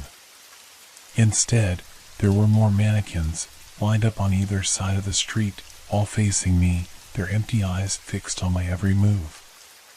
The footsteps continued, moving in time with my own. A growing sense of terror gripped me as I realized the sound wasn't just following me, it was mimicking me. Each time I stepped forward, the footsteps followed, as though I were not alone in this place. As if someone, or something, was shadowing my every move. I spun around again, breathing hard. Nothing. But then, out of the corner of my eye, I saw something that sent a cold shiver through my entire body. The sky, once a dull gray, was changing. It twisted, as if bending under an unseen pressure. The clouds swirled in unnatural patterns, curling around themselves like tendrils of smoke. The very air felt like it was pressing in on me, pushing me down, suffocating me with its oppressive weight. The world was warping, shifting. This wasn't a city anymore. It was a nightmare, a place that didn't exist, yet somehow felt too real. The mannequin figures began to move, jerking into motion as if a switch had been flipped. They all turned toward me at once, their heads snapping in unison. Their lifeless eyes locked onto mine. The footsteps stopped. I stood paralyzed. It was as though the world was holding its breath, waiting for something. Then I heard it, a soft voice, barely a whisper at first. Turn back. I whipped around, my heart pounding in my ears, but there was no one there. Only the mannequins, now standing just a few feet away, their hollow eyes trained on me, watching with unnatural intent. My body screamed for me to run, but my feet felt rooted to the spot, heavy, like they were sinking into the ground. The voice came again, louder this time, almost a command. Turn back. I didn't know if it was a warning or something worse. But I knew one thing for certain, I was no longer alone in this place. And I had no idea how to escape. I took a step back, my breath shallow and panicked. The mannequins inched closer, their stiff limbs moving with an eerie synchronicity. The voice, no longer just a whisper, seemed to reverberate through the air, vibrating against my bones. Turn back. I staggered backward, my mind racing to process what was happening. The words felt real, too real, like they were coming from inside me as much as from somewhere out there. The mannequins were no longer static, their faces blank yet somehow filled with malice. They were closing in, and I could feel their eyes on me, their hollow stares boring into my skin. I turned abruptly, my pulse hammering, and started to walk, no, run, away. My legs were heavy, almost as if the air itself was thickening, but I pushed on, desperate to escape this place. I had to find the elevator. I had to get out. The street twisted unnaturally as I moved, like a funhouse mirror warping my surroundings. Buildings that had seemed normal before were now contorting, stretching unnervingly high or low, their windows blinking in and out of existence as if uncertain of their own place in the world. With every step, the sense of disorientation grew. The world seemed to move around me as if it was no longer fixed, but a fluid dream that could shift at any moment. The sound of my own footsteps was replaced by something else, faint echoes of movements just beyond my perception. I paused and glanced over my shoulder, half expecting to see the mannequins closing in again. But instead, there was only the silence, the profound, empty silence that seemed to mock me. Then, the tremor beneath my feet returned, and the familiar hum of the elevator, faint but undeniable, rippled through the air. It was distant, almost impossible to place, but I could feel it. It was calling me. I turned toward the sound and started to move, faster now, each step bringing me closer to the source. The buildings around me blurred into a haze, fading in and out of view like old film footage flickering on a broken screen. And then, the ground shook violently. I stumbled, barely catching myself against the edge of a building. A crack ran along the street, jagged and deep, splitting the pavement open like a wound. The tremors increased, and the distant hum grew louder, more insistent. Suddenly, a door, one that hadn't been there before, appeared at the base of a nearby building. It was ancient, heavy, made of dark, worn wood, with a brass handle that gleamed eerily in the dim light. Without thinking, I walked toward it, every instinct in me screaming that this was the way out. As I reached for the door, I heard the voice again. This time, it was not a whisper. It was a command, deep and menacing. Do not enter. I hesitated, my hand hovering over the door handle. A chill ran down my spine. But the sound of the elevator hum was louder now, almost deafening, as if the thing, whatever it was waiting for me on the other side. I shook my head, trying to clear the panic clouding my thoughts. This was it. This was the only way out. I turned the handle and stepped inside. The door creaked open, revealing nothing but darkness. I could feel the cold air rush out from the other side, pulling me in. But as I took a step forward, I felt it, an invisible force, pushing against me. The door slammed shut behind me, and I was plunged into darkness. The hum of the elevator was gone. I stumbled forward in the blackness, my hands outstretched in search of anything, any surface I could cling to. The air was thick, suffocating. It felt wrong, like I was not supposed to be here, like the very space around me was an anomaly, a distortion of something real. And then, I heard it. A whisper, soft and slow, right in my ear. You're not alone. I spun around, but there was nothing, only the darkness pressing in from every side. My heart pounded against my chest. The voice, it was inside me now, pulsing with my own thoughts. It had followed me, and I realized with a dawning sense of dread that it was not just speaking to me, it was feeding on my fears. The ground beneath me began to rumble again, and I could hear the sound of machinery, distant at first but growing louder, echoing through the space like the roar of an engine. The elevator was moving, I could feel it, descending deeper into the void. The air grew colder. Suddenly, a faint glow appeared in the distance, like a sliver of light breaking through the impenetrable blackness. I walked toward it, desperate for something, anything, that would lead me out of this nightmare. As I drew closer, the glow expanded into a doorway, leading into a familiar space. I froze. It was the office building. But it was wrong. So wrong. The walls were cracked, the ceiling had collapsed in some places, and the once bustling offices were eerily silent. The lights flickered, casting erratic shadows across the floor. And standing in the middle of the room, facing me, was a figure.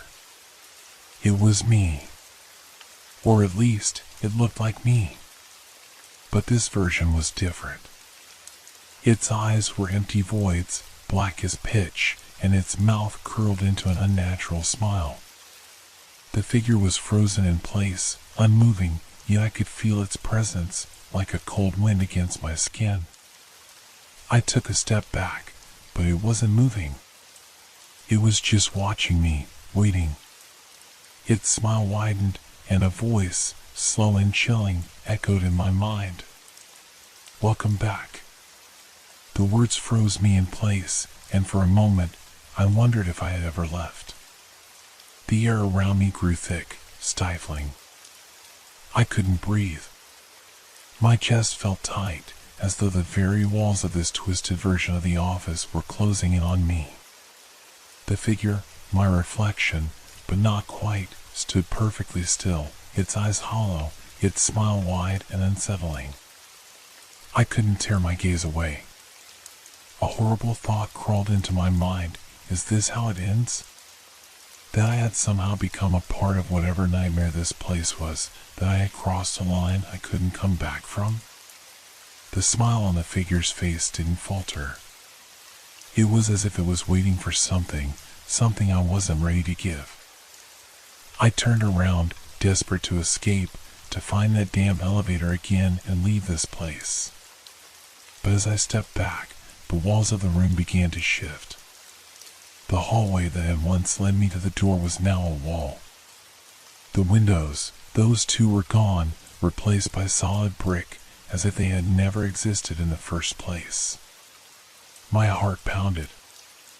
I spun back toward the figure, my mind struggling to find logic, but the reality around me made less and less sense. The floor beneath me creaked, and I could feel the vibration beneath my feet, the same one I had felt earlier when the tremors began. I didn't know what this place was, or how I had gotten here. The air was thick with a deep, humming resonance, like an engine idling just below the surface of everything.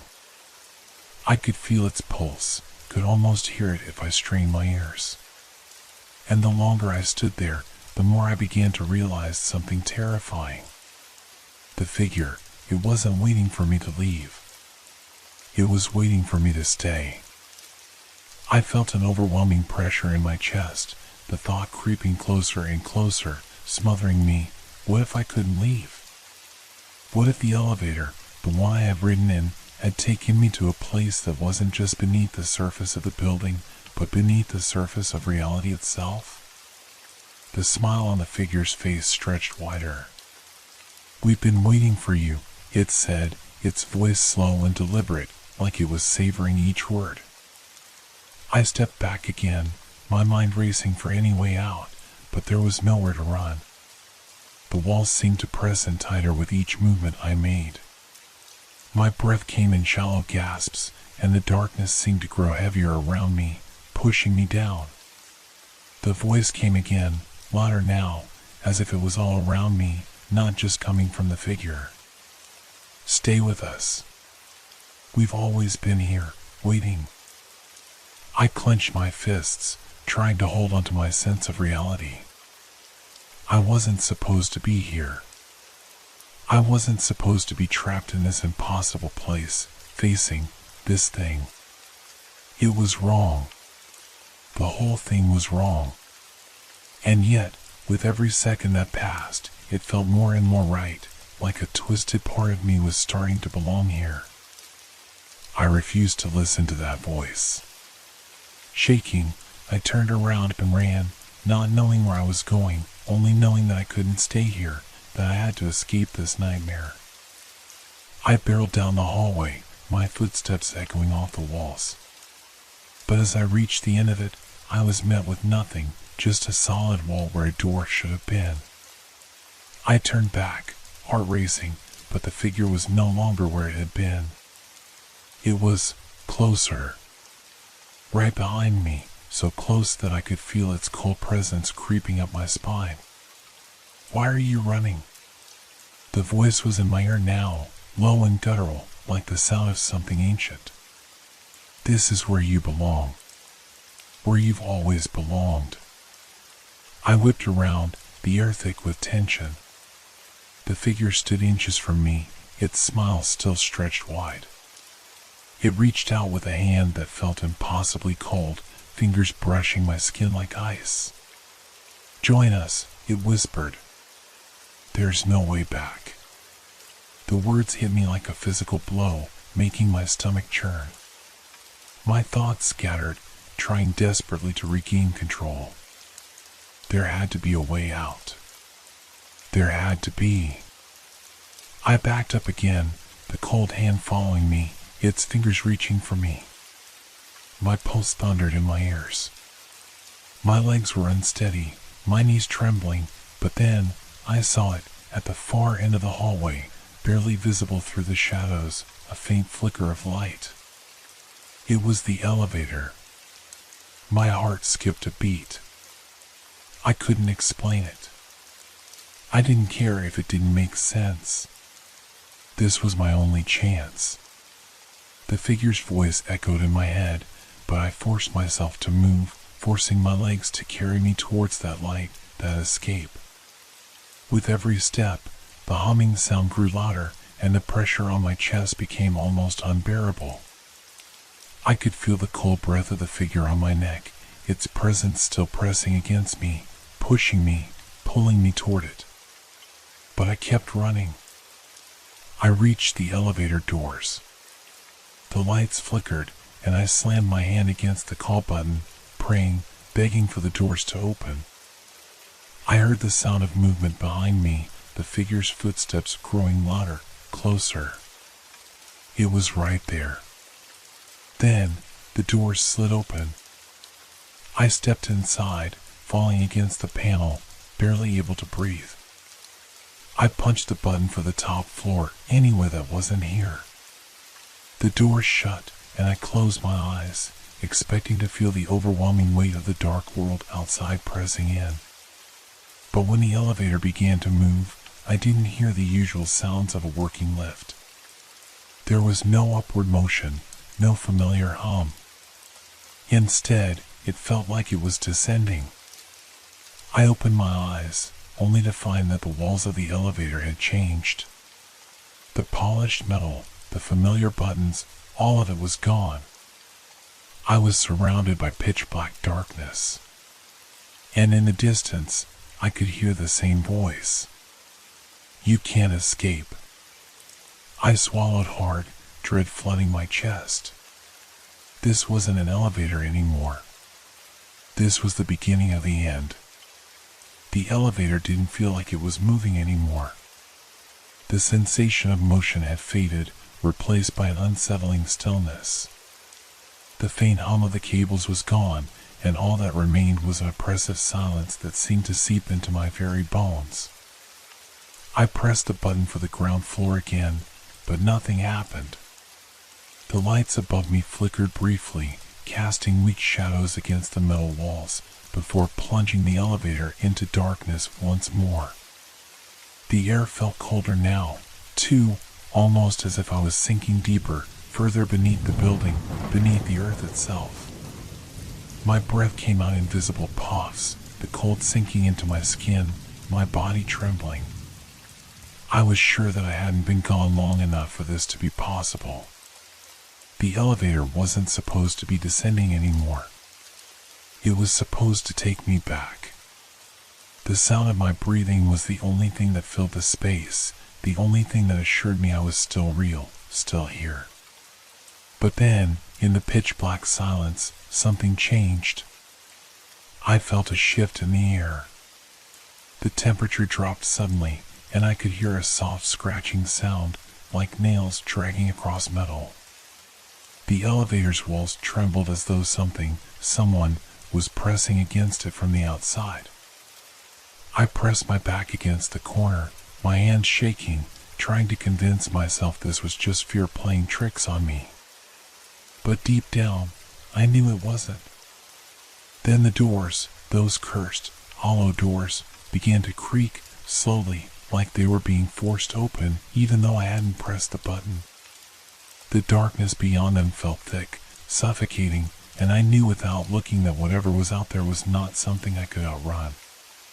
The elevator lurched. It felt like it was plummeting now, not moving slowly, but falling deeper into some abyss. My heart pounded wildly in my chest. Please, not again. I can't do this. I scrambled to the control panel, hitting every button frantically, but nothing responded. The only thing I could do was stare at the slowly opening doors, my mind racing for some kind of explanation. But nothing made sense anymore. There were no more floors. No familiar sounds of the building. Only the darkness that pressed in closer with every passing second. The doors fully opened, revealing a vast space outside, a void of complete and utter darkness. But that wasn't what made me gasp. What made me freeze was the faint outline of a figure standing just outside the elevator. It was tall, almost impossibly tall, its form shrouded in the dark, but its face was visible.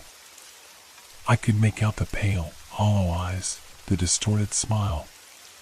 It was not human. Not in any way I had ever understood. My breath hitched in my throat as the figure's face twisted. I couldn't look away. My legs were paralyzed, frozen by the sheer terror of it all.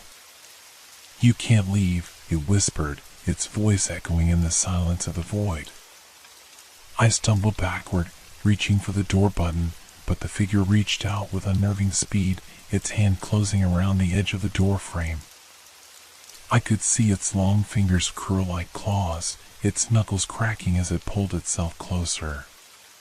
Stay with us, it said again, its voice a rasping, distorted growl. This is where you belong.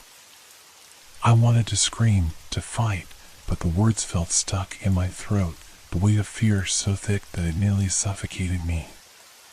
Then, as if summoned by the figure's words, I felt a sharp pull in my chest, a tug that seemed to come from the very pit of my stomach. The elevator shook violently, and I braced myself for the impact of the fall. I realized then, the elevator wasn't just moving through space. It was moving through time. The walls around me seemed to warp, twist, and stretch. The reality I had known started to splinter like a cracked mirror, the edges blurring into something else. I could hear faint echoes, voices, whispers that sounded too familiar to ignore. The sounds of my past, of memories I didn't remember until now. I wasn't sure if they were my own, or if they were just another layer of the trap. But something in the air felt wrong, more than just the chilling temperature. There was a crushing weight of loss and regret, a longing that I couldn't place, but knew all too well. The sounds grew louder, like they were coming from everywhere at once. I felt my body go numb, my mind teetering between reality and this otherworldly abyss. And then, the light flickered, once, twice, before everything went black. For a moment, I didn't know where I was. The darkness felt endless, and I was weightless, floating in a void. I opened my eyes, but there was nothing to see. A whisper reached my ears, close, so close it sent chills down my spine. "Welcome back," it said, its voice so familiar, yet so alien. The doors to the elevator had closed. The figure was gone. But something else lingered, something far more dangerous. The world outside the elevator had changed, and I was no longer sure if I was ever meant to leave. Have you ever found yourself in a place that felt wrong from the moment you stepped into it, but you couldn't put your finger on why? That's how it was when I arrived in the little town of Rutherford. I had been driving for hours, looking for somewhere to rest. The long stretch of road had been endless, and I was growing tired, so I decided to stop for the night. From a distance, Rutherford looked peaceful enough, one of those quiet towns where life moves at its own pace. I checked into the only inn in town, a small, unassuming building that looked like it hadn't changed in years. The owner, a woman with tired eyes, welcomed me without saying much. She handed me the key to my room, then disappeared into the back. The room was small but comfortable enough, with an old wooden bed and a faded carpet. I sat by the window, gazing out at the quiet streets. It was well past sunset, but the streetlights had a strange, pale glow to them, casting long shadows that seemed to stretch farther than they should. I tried to shake the unease gnawing at me. It was just a town, after all. It wasn't anything special. The street was silent except for the occasional creak of the unsettling or the far-off howl of a dog. But then I noticed something strange. Across the street, through the half-drawn curtains of a nearby house, I saw a man sitting by the window. He didn't move. He didn't blink. His eyes were wide open, staring out into the darkness. At first, I thought he was just waiting for something, or maybe lost in thought. But then I noticed the eerie stillness. I blinked, and when I looked again, his eyes were closed. But he hadn't moved. It was as if he had fallen asleep, right there in front of me, in a perfect stillness that felt unnatural. I shook my head, trying to laugh off the odd thought. It must have been a trick of the light, I reasoned. But then I saw another figure, further down the street. A woman, standing motionless in her front yard. Her face was turned toward me, and again, there was no movement. Her eyes were open, staring into nothingness. Then, as if on cue, her eyes shut with a quick flicker, and she stood there, frozen again.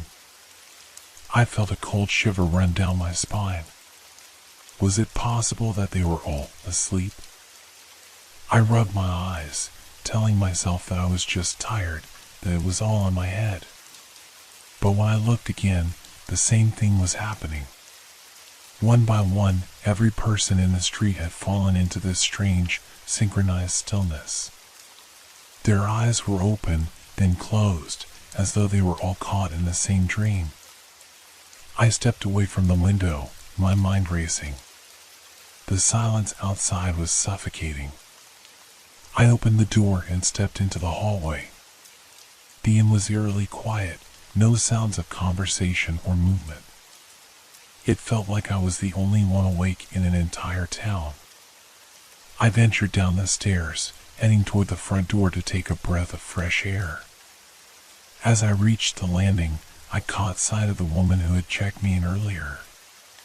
She was sitting in a chair by the counter, her head tilted forward slightly. Her eyes, too, were closed. I couldn't help myself. I stepped closer to her, my hand hovering above her shoulder as if I might shake her awake. But something stopped me. There was an unease in the pit of my stomach, as though waking her from this state would be a mistake. It was only then that I noticed something even stranger. The people outside, the ones who had been standing still on the street, their eyes were open again. But this time, they weren't looking at the street. They were looking at me. Every single one of them, from the children playing on the swings to the elderly man sitting on his porch. Their eyes locked onto mine, as though they were waiting for something. The cold sensation in my chest grew stronger, and before I could turn back to the inn, I heard something. A soft, almost imperceptible sound, like a whisper, carried on the wind. It was faint, but unmistakable. It seemed to come from all around me, as though the very air was speaking. Sleep. I froze. That was the only word, spoken in a voice that was both familiar and completely foreign. I stepped back inside the inn, my heart pounding. I closed the door behind me, locking it. But even then, I couldn't shake the feeling that something was terribly wrong. The town was still, too still. The people, sleeping, but aware, watching me. And as I tried to shake off the growing sense of dread, I could have sworn I saw the woman at the counter open her eyes for just a split second, her gaze piercing into me. She wasn't asleep. They were all awake. The silence inside the inn was almost suffocating. I stood frozen for a long time, my back pressed against the door as if it could shield me from the strange, unsettling eyes outside. What was happening in this town?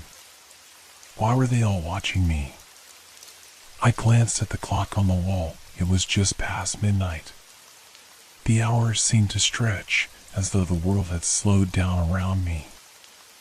I tried to calm myself, taking slow, measured breaths. Maybe it was all a misunderstanding.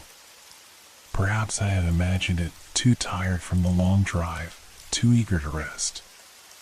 But deep down, I knew that what I had seen couldn't be explained away so easily. I looked around the dimly lit lobby, hoping for some sign of normalcy. The woman at the counter, her head still slightly tilted forward, had not moved. Her eyes were closed, but there was something about her that unsettled me more than ever. It was as if she were waiting for something, just like the others outside. Her stillness felt unnatural. I turned away from the counter, my heart pounding, and made my way up the stairs. My room felt like a small refuge, but I knew it wouldn't offer me any real safety. There was no escaping the strange feeling that had settled in my chest. I could still feel the weight of those eyes on me, even though I was no longer inside of them. I tried to shake off the sensation, telling myself that I was just overreacting. But as I lay in the bed, the strange whispers I had heard earlier began to replay in my mind, each repetition sending a shiver down my spine. Sleep. The word echoed in my mind, and I realized with a growing sense of horror that it wasn't just one voice. It was many voices, layered on top of each other. They were speaking to me, telling me something, urging me to fall asleep, to join them. I sat up abruptly, the bed creaking beneath me. My mind raced as I looked around the room, trying to shake the eerie sensation. What was this place? Was it some kind of mass hallucination, or was something far darker at work here? Suddenly, I heard a soft knock at the door. It startled me so much that I nearly fell out of bed. My breath hitched in my throat as I glanced toward the door. Who could it be at this hour? I had seen no one on the streets when I returned to the inn. I stood, my legs unsteady, and approached the door. I could feel the weight of the silence pressing in from all sides, thickening the air. With a trembling hand, I reached for the doorknob and slowly turned it. The door creaked open. There, standing in the hallway, was a man I didn't recognize. He was tall, with dark hair and a pale face, his expression blank, devoid of any real emotion. His eyes were wide open, but there was no life in them, just a vacant, distant stare. He looked at me as though I were nothing more than an object, an inconsequential part of the scenery. Before I could say anything, he spoke, his voice slow and deliberate. "You shouldn't have come here," he said, his words chilling me to the bone. "They'll make you sleep too." My heart raced as I tried to process what he was saying. I opened my mouth to respond, but the words wouldn't come. The air around me seemed to thicken, pressing in on me like a heavy weight. The man didn't move. He just stood there, his eyes still locked onto mine, unblinking. "What is this?" I managed to whisper. "What's going on in this town?" His lips curled into a faint, unsettling smile, but there was no warmth behind it, only cold, empty eyes. He stepped closer to the door, but he didn't cross the threshold. Instead, he looked over his shoulder, as if expecting something. "They're all waiting for you," he said softly. They won't stop until you're one of them. I took a step back, my mind racing. Who were these people? What did he mean by one of them? My breath came in short bursts as panic began to settle in. The whispers from earlier seemed to rise in volume in my mind, becoming clearer, more urgent. Sleep. They wanted me to sleep. The man didn't seem to care whether I understood or not. He simply turned and walked away, his footsteps soft but purposeful. As he disappeared down the hallway, the door began to close on its own, slowly, as though some invisible force was pulling it shut. I didn't wait to see the door click into place. Without thinking, I rushed to the window, pulled back the curtains, and looked out into the street. The town was still. Every person, every figure I had seen earlier, was now standing in the street, their eyes fixed on my window. They didn't move. They didn't speak. But the pressure of their gaze was almost unbearable. The air outside felt thick, oppressive, as if something was closing in. I felt a chill run through me as I realized what had just happened. They weren't waiting for me to sleep. They were waiting for me to stay awake. But how much longer could I last? The silence outside deepened, and I knew the answer: not much longer. I backed away from the window, my chest heaving with panic. The people outside, no, not people, figures, were standing perfectly still, as though they were part of the town itself, rooted to the ground. Their eyes glowed faintly, an unnatural shine in the darkness. My mind screamed at me to leave, but my feet refused to move. How could I run when there was nowhere to go? The town had trapped me. There was no escape from this quiet nightmare. The whispers grew louder in my mind, an incessant hum that felt like it was coming from every corner of the room. Sleep. Sleep. It was as though the very walls of the inn were urging me to succumb to it, to join the others. I squeezed my eyes shut, shaking my head violently. I wouldn't give in. But every time I opened my eyes, the figures outside seemed closer, their faces more defined. They were moving toward the inn, slowly, silently. And with each step they took, the air in the room seemed to grow thicker, more suffocating. I stumbled backwards, pressing myself against the far wall, my hands trembling at my sides. I had to do something. Anything. But what? There was no way to fight against this force that had taken hold of the town. I grabbed the phone by the bed and dialed the only number I could think of, my friend Tom, who had been the one to recommend I stay here. The line rang. Once. Twice. And then, click. Hello? Tom's voice crackled through the receiver. Tom. I gasped, relieved to hear a familiar voice. Something's wrong. I don't know what's going on here, but the whole town, everyone's asleep. And I keep seeing their eyes, open, staring at me, and they won't stop watching me. There was a long pause. Then Tom's voice came back, strangely calm. I warned you about that town, he said, his voice almost distant. You shouldn't have gone. You should leave. Now. What do you mean? What's happening to them? Why are they like this? I don't know all the details, but I know it's an old curse. It's been in that town for generations. They live by their own rules. The town is stuck in time, but there's a catch. If you're not from there, if you don't belong, they won't let you leave. Then what should I do? How do I get out? I asked, the desperation in my voice unmistakable. Tom's voice grew quieter, almost as if he were trying to hide from something. Don't sleep. no matter what. If you sleep, you'll become part of it. You'll be like them, trapped, frozen in time. You'll be one of the watchers, forever. Tom, I don't. The line went dead. I held the phone in my hand, staring at it in disbelief. My mind raced with confusion. What did he mean? How was that possible? I couldn't just stay awake forever. My eyes were already heavy. My body ached with exhaustion. Every part of me screamed for sleep, but I couldn't give in. Not now. Suddenly, the door to my room creaked open, just slightly. My breath caught in my throat as I turned to see who was there. It was the man from earlier, the one who had warned me.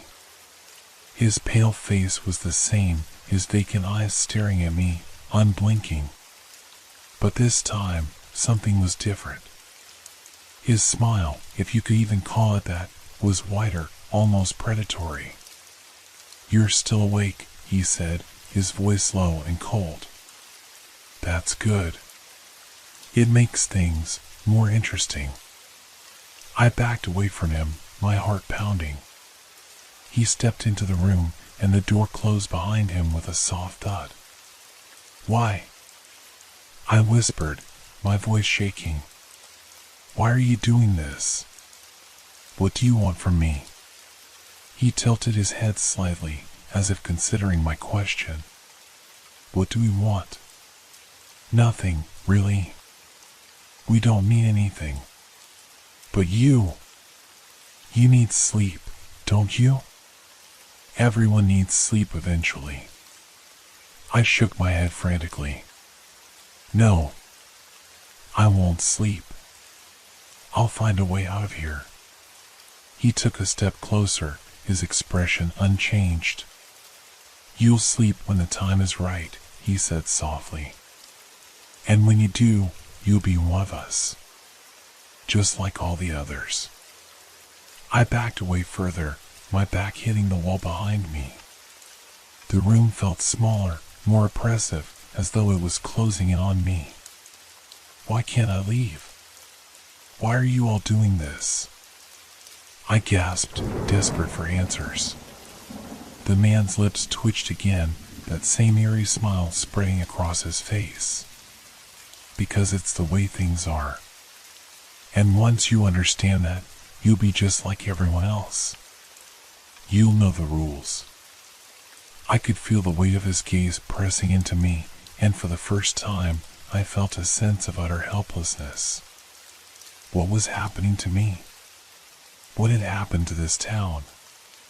The whispering voices inside my head grew louder, urging me to sleep, to give in. They were so close now. Sleep. And I could feel it. Sleep was coming, whether I wanted it or not. I could hear the soft shuffle of footsteps outside the door. The figures were closing in, the watchers slowly advancing. They were coming for me. My legs buckled beneath me as I collapsed to the floor, my eyes fluttering shut. But even as darkness took over, I could hear it.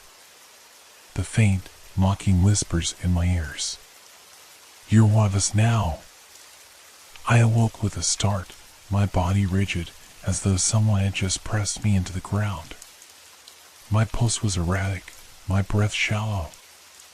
The room was pitch black, but it felt different, heavier. I was no longer in the same place. For a moment, I thought I might still be dreaming. But the chill in the air, the sharp, metallic scent that clung to the walls, told me otherwise. I tried to move, but my limbs felt stiff, as though they weren't responding to my commands. My eyes darted around in the darkness, searching for something familiar. Anything. There was no sound. Not a whisper. Not even the usual hum of an old building settling. Then I noticed it, the faint, flickering light from the corner of the room. It was so small at first, like the light of a distant candle, but as I focused, it grew. The room was transforming, revealing its true nature. I was standing in what appeared to be a narrow hallway, with walls covered in cracked wallpaper. But this place, this wasn't the inn I had been in.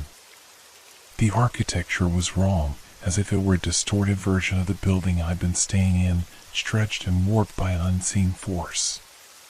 The hallway seemed to stretch on forever, leading to nowhere, as though it was an endless loop. I tried to move again, and this time my legs obeyed. The air around me felt thick, oppressive. The closer I got to the light, the heavier it felt, like it was pulling me toward it. Something wasn't right. I knew that. But I had to keep moving. I couldn't just stand there, not in this place. I reached the end of the hallway. There was a door, cracked open just slightly. A low hum came from beyond it, something faint, like a whisper I couldn't quite understand. I took a deep breath and stepped through. The room I entered was dimly lit by a single hanging light bulb. The walls were lined with shelves, filled with dust-covered objects I couldn't make out. The air smelled stale, like it hadn't been disturbed in years. But what caught my attention were the windows. Outside the windows, I saw the town. The same town I'd arrived in. But it was wrong. The streets were empty, the buildings stood like hollow shells, and there was an unsettling stillness in the air. Not a single soul was in sight. I pressed my face to the window, my hands clammy on the cold glass. But then something shifted. The streetlights flickered on, one by one, and the shadows in the streets began to move. They twisted, stretched, like they were alive. And then I saw them. Figures. People. Or at least, what looked like people. Their eyes, those familiar, glowing eyes, were locked on me. I stumbled back, my heart thudding in my chest. I turned around, gasping for air. The room was spinning, the shadows moving closer. I wasn't alone here anymore. They were with me. I looked down at my hands, expecting to see them shaking, but they were perfectly still. Almost too still. My body didn't feel like my own anymore. My limbs moved without my will, and my mind, my thoughts, were not entirely mine. They were someone else's. Sleep, sleep. The whispers returned, growing louder now. I knew what they wanted, but I refused to let them win. I had to find a way out. A way back to reality. But the more I looked at the town, the more I realized something. I didn't know if the world I had left behind was even real anymore. A movement behind me snapped me back to the room. A figure stood in the doorway. The man I had seen before, the one who had spoken to me. His pale face glowed in the dim light, his vacant eyes staring at me. "You've been here too long," he said, his voice calm, almost gentle. "You've seen too much. You're becoming one of us."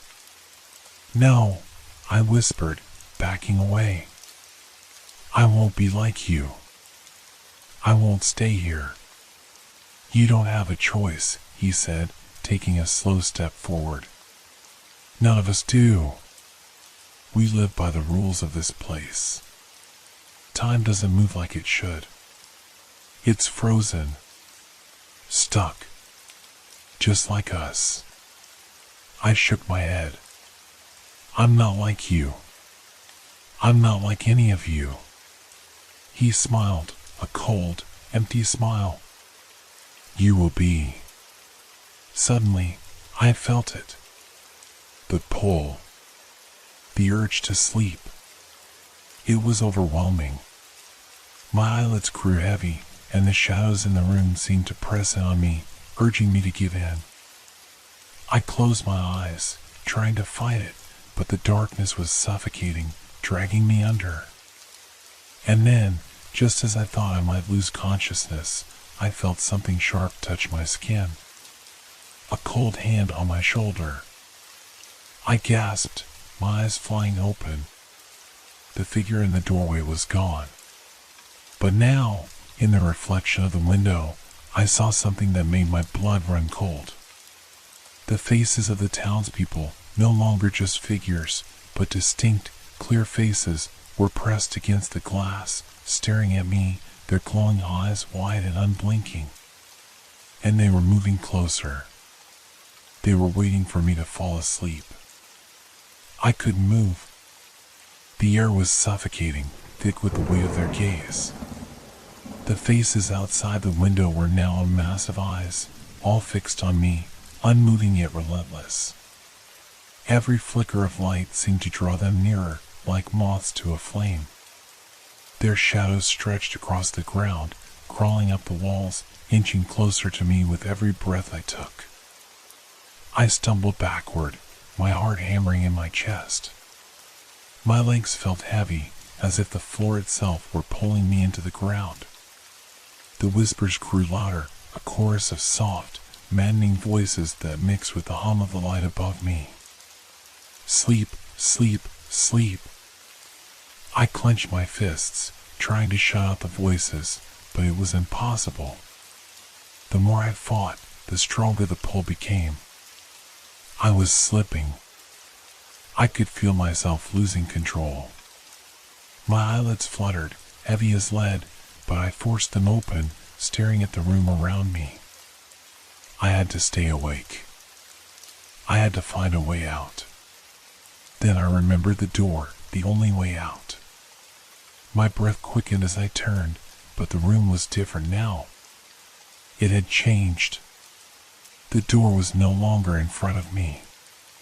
It was farther away, as though the space itself had stretched, like a cruel illusion designed to trap me.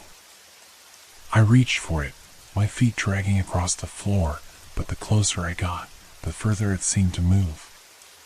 The walls began to close in, the shadows tightening, and I could hear the sound of footsteps behind me, slow, deliberate, as though something was following, something just out of sight. Sleep, sleep. I had no choice. I had to get out.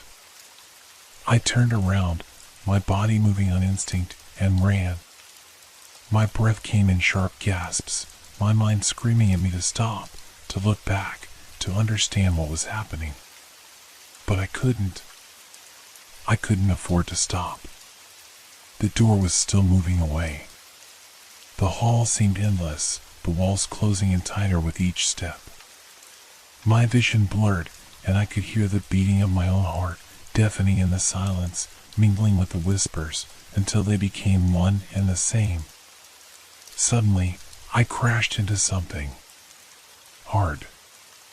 It wasn't the door, but a figure, tall, shadowy, and impossibly still. I recoiled, my breath catching in my throat, and looked up to see who it was. It was him. The man. The one who had spoken to me earlier. His empty eyes met mine, and for a moment, I saw something flicker in them, a recognition, an understanding.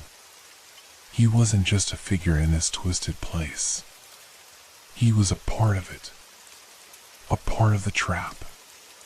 You can't escape, he whispered, his voice barely more than a breath. Not now. Not ever.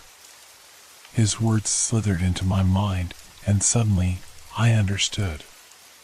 This wasn't just a place. This wasn't a dream. This was real, and it was endless. There was no escaping it. No returning to the world I had known. And then I saw it. The final piece of the puzzle. The key to what I had been fighting all along. The faces. The eyes. They weren't just watching. They were waiting. Waiting for me to give in. To close my eyes. To sleep. I looked back at the window, and for the first time, I saw them clearly. The townspeople. They weren't just asleep, they were all trapped, just like me, in a state between waking and sleeping, in a place where time had no meaning, where the rules of the world no longer applied. And I realized something far worse than that. The moment I fell asleep, I would become one of them. One of the hollow-eyed figures, locked in an eternal slumber. I would become part of this cursed town, this nightmare that had no end. I had only one choice left, to stay awake.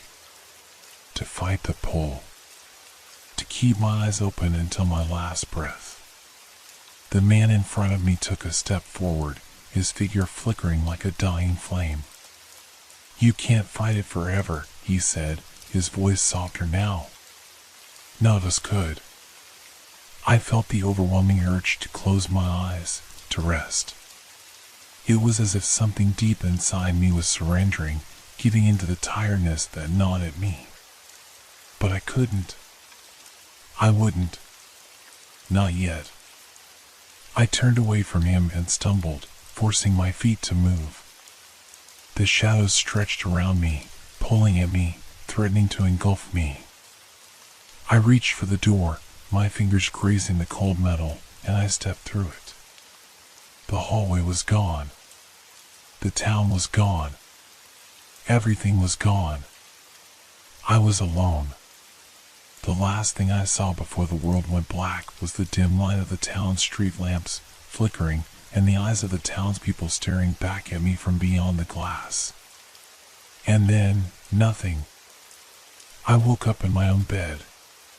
My body was sore, my mind foggy, but I was home.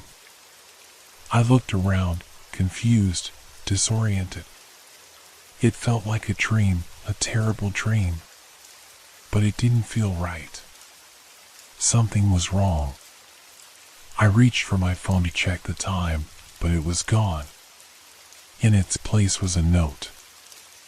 I stared at it, my blood running cold as I recognized the handwriting. Sleep. Sleep. Sleep. The words, written in my own hand, seemed to mock me.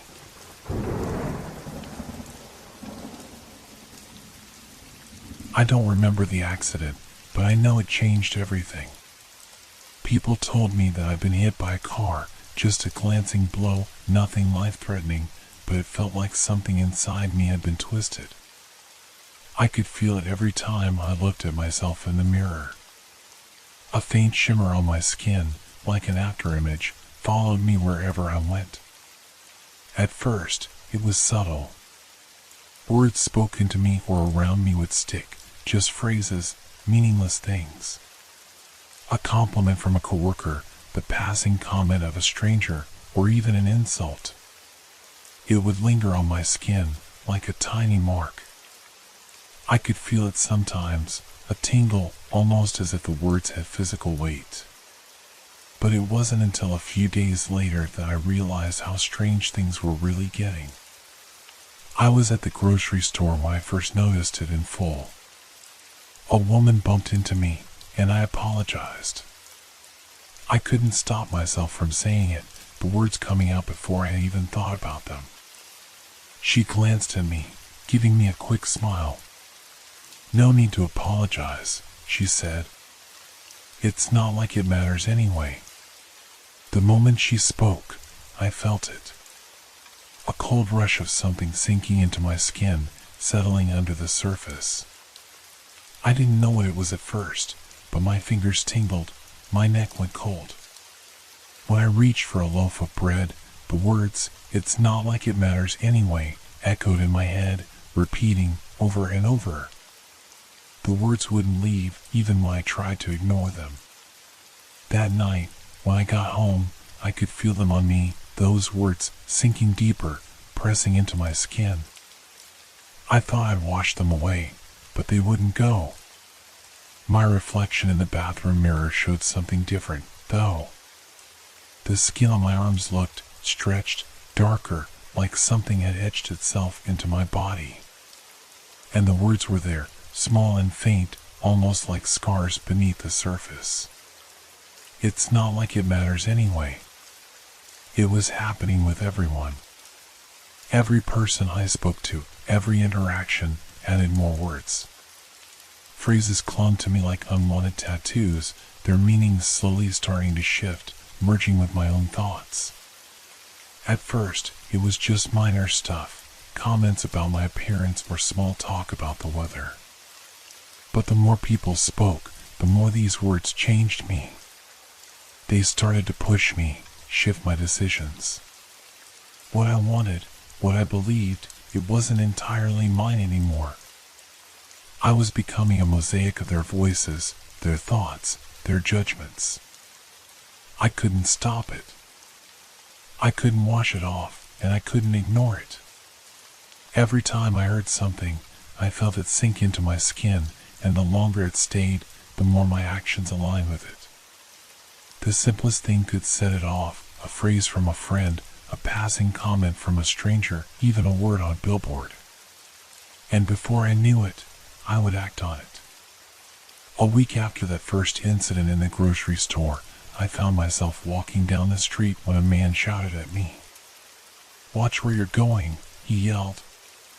It was an ordinary thing to say, nothing special. But I could feel it the moment he said it, "Watch where you're going," and it started to tingle beneath my skin. Without thinking, I stepped back, just as he'd said.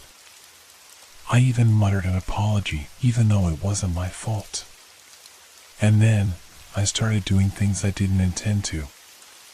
I found myself avoiding certain people, making decisions based on things I didn't want to believe, reacting to situations as if their words had already written my response for me.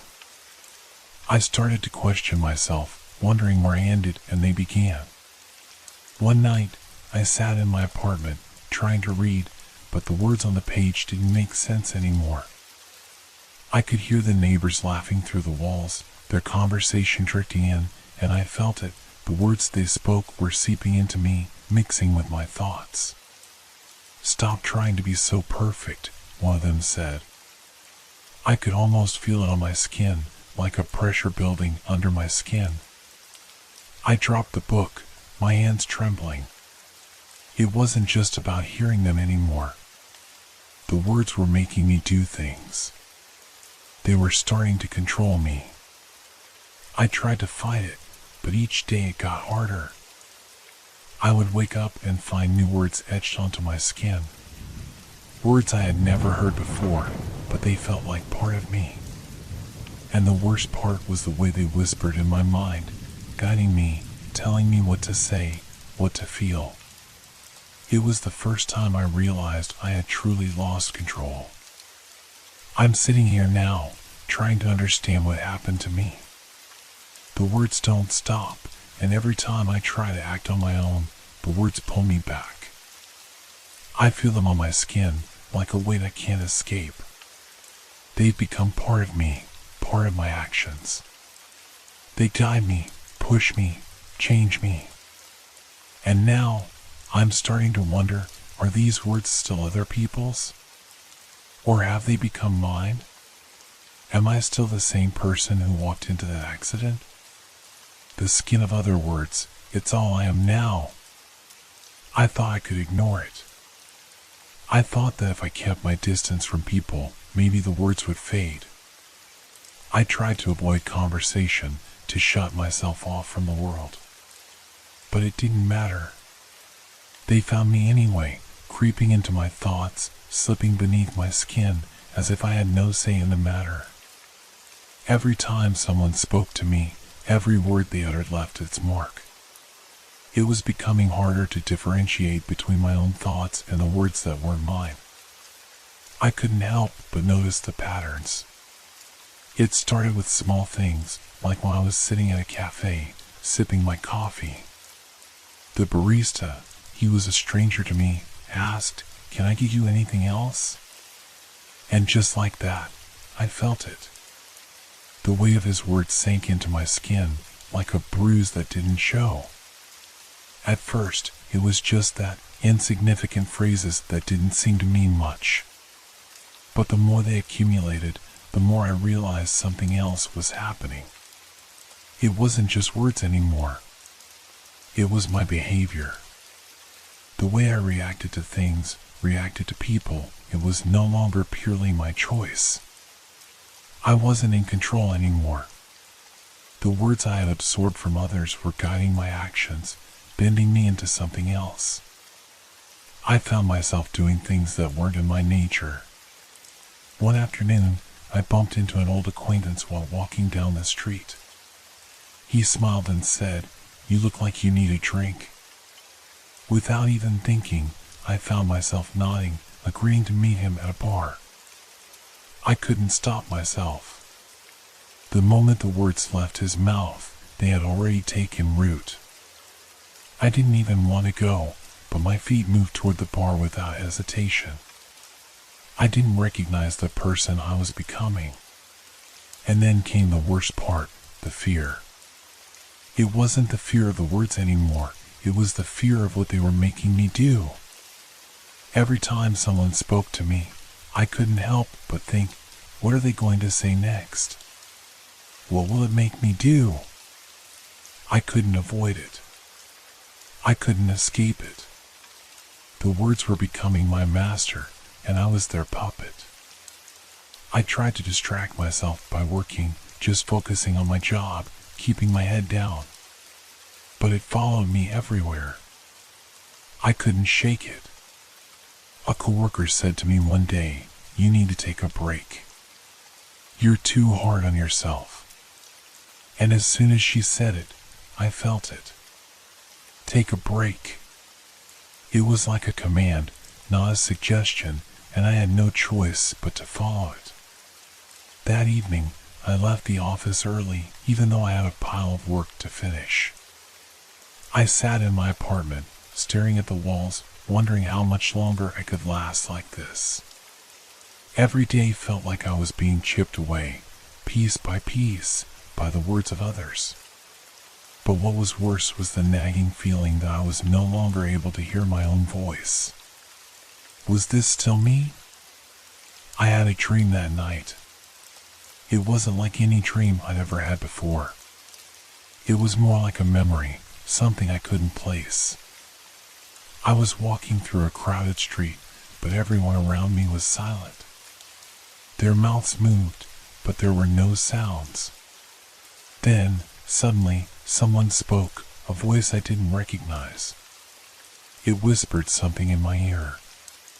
The words weren't familiar, but they felt like they were coming from deep inside me. "You're losing yourself." I woke up in a cold sweat. I felt it then, something had changed. The words were no longer just floating around me. They had become something more, something I couldn't escape. I could feel them pressing in from every angle, and they were starting to take over my body. It wasn't just my skin anymore, it was my soul, my very essence. I had to stop it. I had to figure out a way to break free.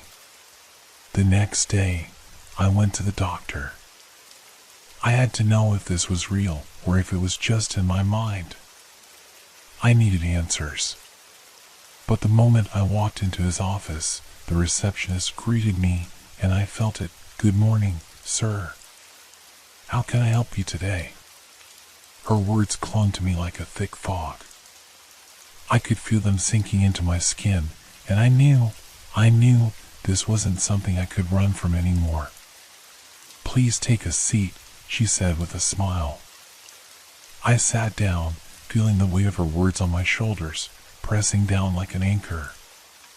When the doctor called my name, I followed him into his office, trying to focus on something, anything, other than the oppressive weight of the words on my skin. He asked how I'd been feeling, and I found myself telling him everything about the words, the strange feeling that had taken over my life. I had to tell someone. I had to be sure it wasn't just me. As I spoke, I could see it in his eyes. The doubt, the uncertainty. He nodded politely, but I could tell he didn't believe me. "You're just stressed," he said. "These things, sometimes they can feel overwhelming, but it's all in your head." His words felt like a slap. I could feel them on me, settling into my skin, making my heart race. It's all in your head. I wanted to scream. I wanted to say that it wasn't. But instead, I nodded and left his office, feeling more lost than ever. And then, that night, as I lay in bed, I heard it again, the whispering. It was faint at first, but it grew louder, coming from the shadows in my room. "You're losing control," it said, over and over, until it became a mantra. A truth I couldn't escape. I tried to sleep, but the words wouldn't let me. They were in my head, in my body, in my soul. There was no escaping them. And I realized, with a chill running down my spine, that I might never be free again. The days blurred together. It was hard to tell when one ended and the next began. My mind was consumed by the words, the constant stream that flowed through my thoughts, my body, my very being. Every interaction, every sentence spoken by others, left its mark. My skin was becoming a canvas of foreign thoughts, and there was no way to erase them. I stopped leaving my apartment. I stopped talking to people. But it didn't matter. Even the simplest phrases echoed in my mind, embedding themselves deep into my skin. I could feel them as if they were carved into my flesh. It wasn't enough to simply be around people. Their words followed me, haunted me, shaping my every move. I began to see patterns in the words, in the way they affected me. I noticed that the more I resisted them, the more they forced their way in. It was like a game, a silent battle I couldn't win. The more I fought against it, the more my own thoughts became warped, twisted into something I didn't recognize. I tried to stay in control. I told myself, if I just ignore it, if I just don't acknowledge it, maybe I can fight back. But that wasn't how it worked. The words didn't care about my resistance. They were already inside me. One morning, I woke up and found that my reflection in the bathroom mirror was different. It wasn't just the pale, tired eyes with a mess of unkempt hair. There was something more. My skin looked strained, as if it was trying to hold something in, something that didn't belong. The words. They were beneath the surface, pushing against my skin, trying to get out. I ran my fingers over my arms, and for the first time, I could feel the words like a subtle texture beneath the skin. It wasn't just a sensation, it was as if my skin had absorbed them, as if they were etched into me permanently. I touched my face, feeling the words there too. The words from the barista, from the receptionist, from the doctor, take a break. You're too hard on yourself. It's all in your head. They were all there, layered on top of each other, suffocating me. I tried to wash them away. I scrubbed my skin until it was raw, until the water in the sink turned red with the pressure of my attempts. But it didn't matter. The words were still there, beneath the surface, deeper than my skin. They were a part of me now, inescapable, inextricable. That night, I couldn't sleep. The whispering started again, louder this time, as if the words had become more insistent, more urgent. You're losing control. You're becoming someone else. I could feel them pressing in from every direction, a constant barrage that wouldn't stop. I tried to distract myself. I turned on the TV, hoping the noise would drown out the whispers. But it didn't help. The words were louder than anything on the screen, more present than anything in my environment. I grabbed the remote and turned off the TV, but the silence that followed was worse. The words filled the space, wrapping around me like a suffocating blanket. I couldn't escape them. They were inside me, crawling under my skin, taking over. I couldn't take it anymore. I grabbed my coat and ran out of the apartment, desperate to escape, desperate to find something, anything that could make the words stop. I stumbled down the empty street, the chill of the night air biting at my skin. But it didn't matter. The words were still with me, following me like a shadow. As I walked, I passed a group of people standing on the sidewalk, laughing, talking. Their words filled the air, and I could feel them. You're too serious. Lighten up. Smile more. And I could feel them settling on my skin, like they were part of me now. I wanted to scream. I wanted to tear the skin off, to rip away the layers of words that had become a prison. I walked faster, my heart pounding in my chest, until I reached the edge of town. The words were relentless, gnawing at me, making me feel like I was losing my mind. Then, I saw it, a figure in the distance, standing in the shadows. For a moment, I thought it was a trick of the light, a mirage, but as I got closer, I saw that it was real. A person, standing motionless, just watching me. I stopped in my tracks. My mind raced. Was this another word? Another command that would make me do something I didn't want to do? The figure stepped forward, and I could see her more clearly now, a woman with dark hair and an expression that was almost too calm. She didn't speak. She didn't need to. The moment she looked at me, I felt it. The words. I know what's happening to you. I can help you. It was like a punch to the gut. Her words weren't just words, they were the key. The key to something I didn't fully understand. I stepped forward, my body moving before my mind could catch up. I can help you, she repeated. I felt the weight of her words settle over me, the relief that came with them. But then, the fear, because I knew, deep down, that I wasn't the one in control anymore. Not of my body, not of my thoughts, and not of the words that had consumed me. I took a shaky breath and nodded.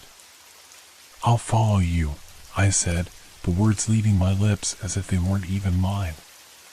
She smiled, and I realized, for the first time, that I had no idea where she would lead me. But I had no choice. The words had already decided for me. The woman didn't say another word. She simply turned and started walking, her pace slow but deliberate. I followed, my feet moving before I could fully process what was happening. It was as if the words that filled my head had taken control, pushing me forward, guiding my steps. I couldn't stop. I didn't want to stop. I felt the chill of the night air more keenly now, as if the darkness itself was pressing in, suffocating me. My skin tingled with the weight of every spoken word I had absorbed, the one still lingering like a distant echo. You're losing yourself. You're becoming someone else. I tried to ignore them, but it was impossible. They were there, like an invisible shroud wrapped around me, tugging me in the direction she led. We walked for what felt like hours, though I wasn't sure of the time anymore. The town had long since disappeared behind us, replaced by trees and shadows that stretched unnaturally in the dim light of the moon. The further we went, the more disconnected I felt from reality, as if the world around me had started to bend, warping into something unfamiliar. At some point, we stopped at the edge of a small clearing, the ground damp and uneven beneath my shoes. She turned to face me, her eyes unreadable, yet somehow knowing. "This is where it begins," she said, her voice soft but steady. I nodded, unsure of what to say. My mind was a whirl of fragmented thoughts, the words still swirling, taking shape, forming commands that didn't feel like mine. Do it. Trust her. She can fix this. Fix what? I managed to ask, my throat dry, the words leaving my mouth like they were coming from someone else. She stepped closer, her presence overwhelming. The words you've taken in, they're not just words. They're power. And they have control over you now. I shuddered at her words. The idea that I could be controlled by something as simple as spoken language seemed absurd, but the truth was undeniable. I could feel it, how the words wrapped around my thoughts, how they dictated my actions, how they changed me. But why me? I asked, my voice barely a whisper. Why am I the one they choose? Her expression softened, and for a brief moment, I thought I saw pity in her eyes. Because you're vulnerable. You were always looking for meaning, for purpose. The words sense that. They feed off your doubt, your need for answers. I didn't respond. I didn't need to. I already understood. It wasn't just that the words controlled me, they fed on my fear, my uncertainty. And the more I tried to fight them, the stronger they became. You can fight back, she continued, her voice taking on a certain urgency. But you'll need to understand what you're truly up against. This is more than just a curse. It's a system. I stared at her, trying to make sense of what she was saying. A system? What did that even mean? The words you hear, the ones that stick to you, they come from something older than you can imagine. A force, a being that thrives on language. It twists and bends words to control those who listen. The words echoed in my mind, like a dark refrain. It's not just words. It's power. She seemed to sense my confusion. You've felt it, haven't you? How the words change. How they go from simple advice to commands. How they take over your body, your actions. You may not realize it yet, but you've already started to obey. I glanced down at my hands, the skin still tingling, the faint sensation of each word pressed deep into my flesh. I thought of the things I'd done, things I hadn't wanted to do, but had done anyway because the words told me to. Help me, I whispered. How do I stop it? She didn't answer right away. Instead, she took a deep breath, her eyes narrowing slightly, as if searching for the right words. The only way to free yourself is to confront it. To confront the source. You have to go back to where it started. The source. The idea made my heart race. I didn't want to go back. I didn't want to face whatever had caused this, whatever had put me on this path. But I knew deep down that there was no choice. I had to find it. I had to stop it. The woman's gaze softened, and she reached out, touching my arm gently. You don't have to do it alone. I've been through this. I can help you. I wanted to believe her. I wanted to believe that there was a way out, a way to undo what had been done. But something in her words made me hesitate. Something told me that this journey, this confrontation, would change me in ways I couldn't predict. Where do we go? I asked, my voice shaking. She stepped back, her eyes flicking to the path ahead. We go to the place where the words first found you. The place where it all began. I felt a cold chill run down my spine. The more I thought about it, the more I realized the place she meant. It wasn't just a physical location, it was deeper than that. It was tied to the first moment I heard those words, the first time they had truly entered my mind. And now, I had no choice but to face them. Without another word, I followed her into the darkness, knowing that the hardest part of this journey was still ahead. We walked through the forest in silence, the air thick with an unnatural stillness. The usual sounds of nighttime creatures, the chirping of crickets, The rustling of leaves were absent, replaced by a suffocating quiet that seemed to press in on me from all sides. It was as if the very world around us was holding its breath, waiting for something to happen. The woman led the way with purpose, her steps sure despite the darkness. She didn't look back, but I could feel her presence guiding me like the pull of a magnet. I followed, my mind still racing, trying to make sense of everything she had told me. I didn't know what I expected, maybe some kind of hidden temple or a mysterious door in the woods that would open into another realm. But what I found was far simpler and infinitely more terrifying. We reached the edge of the forest, where the trees parted to reveal a small, forgotten building. It looked like a house, but it was old, abandoned, forgotten by time itself.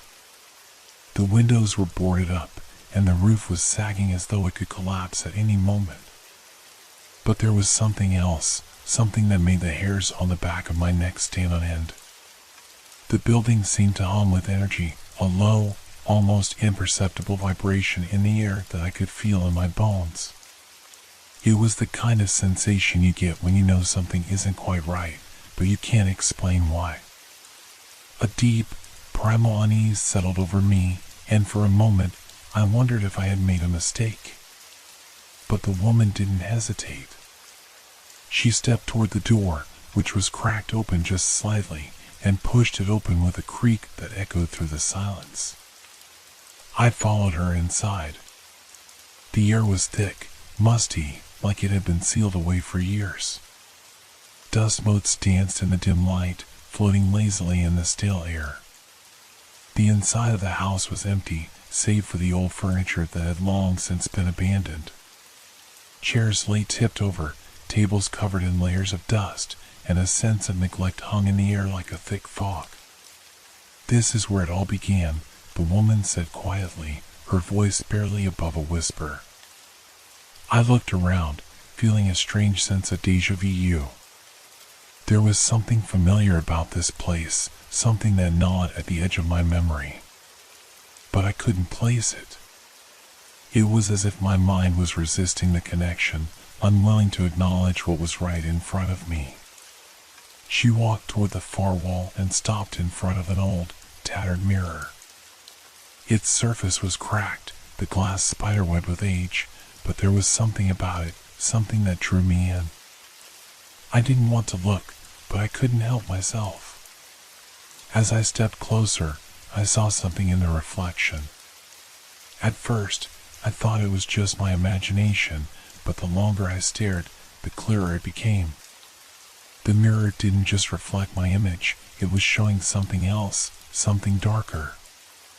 A shadow seemed to shift in the corner, just out of sight, and the edges of the mirror warped, bending in strange, impossible ways.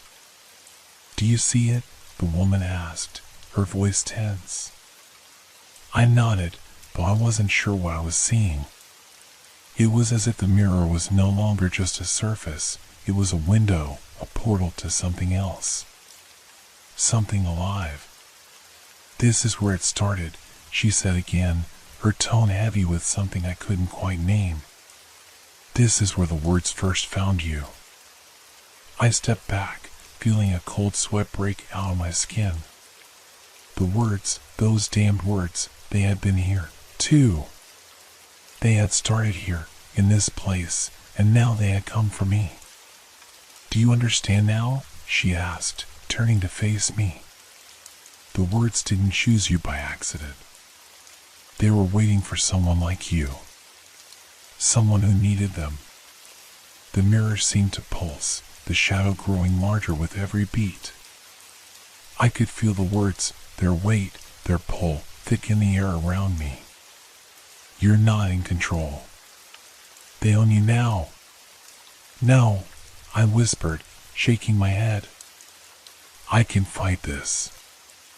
I can still fight." The woman's expression softened, almost pitying. "It's not about fighting, it's about surviving. You can't change what's already been done, but you can learn to live with it. You can learn to control it, for now." I clenched my fists, the words pressing down on me like 1,000 invisible hands. They were everywhere now, inside my head, on my skin, in my very soul. I could feel them, twisting, turning, commanding me, telling me what to do. But I knew, deep down, that she was right. This wasn't something I could fight. It was part of me now. The mirror cracked with a sharp sound, and the shadow within it seemed to lunge forward, reaching out for me. I stepped back, my heart racing in my chest. "Go," the woman urged, her voice urgent now. "Go, before it's too late." I didn't hesitate. I turned and ran, my feet pounding against the floor, the weight of the words pulling at me. I didn't know where I was running to, or what I would find, but I couldn't stay there any longer. Behind me, I could hear the woman's voice, soft, distant, like a fading memory. "You're never truly free."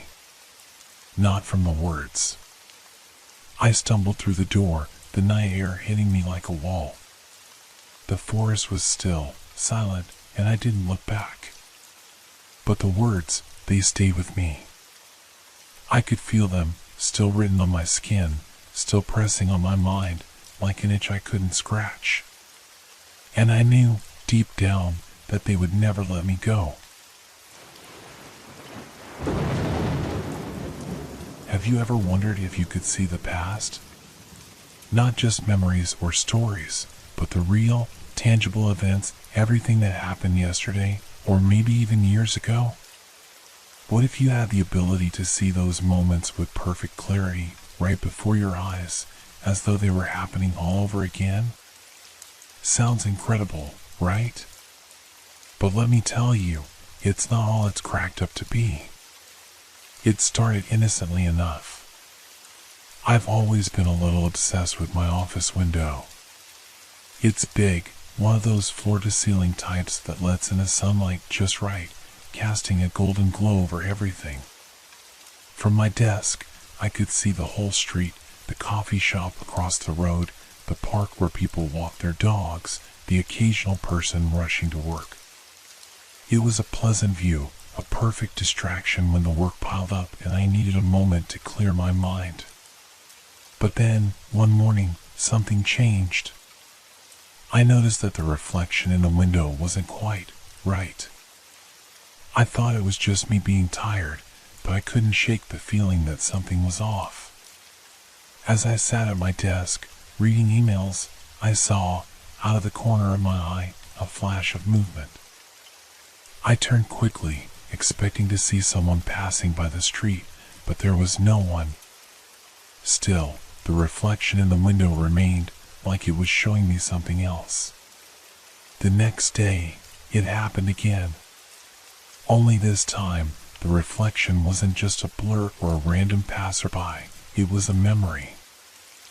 I saw my own face, from the previous day, looking back at me. And in that reflection, I saw myself getting out of bed in my apartment, brushing my teeth, walking out the door.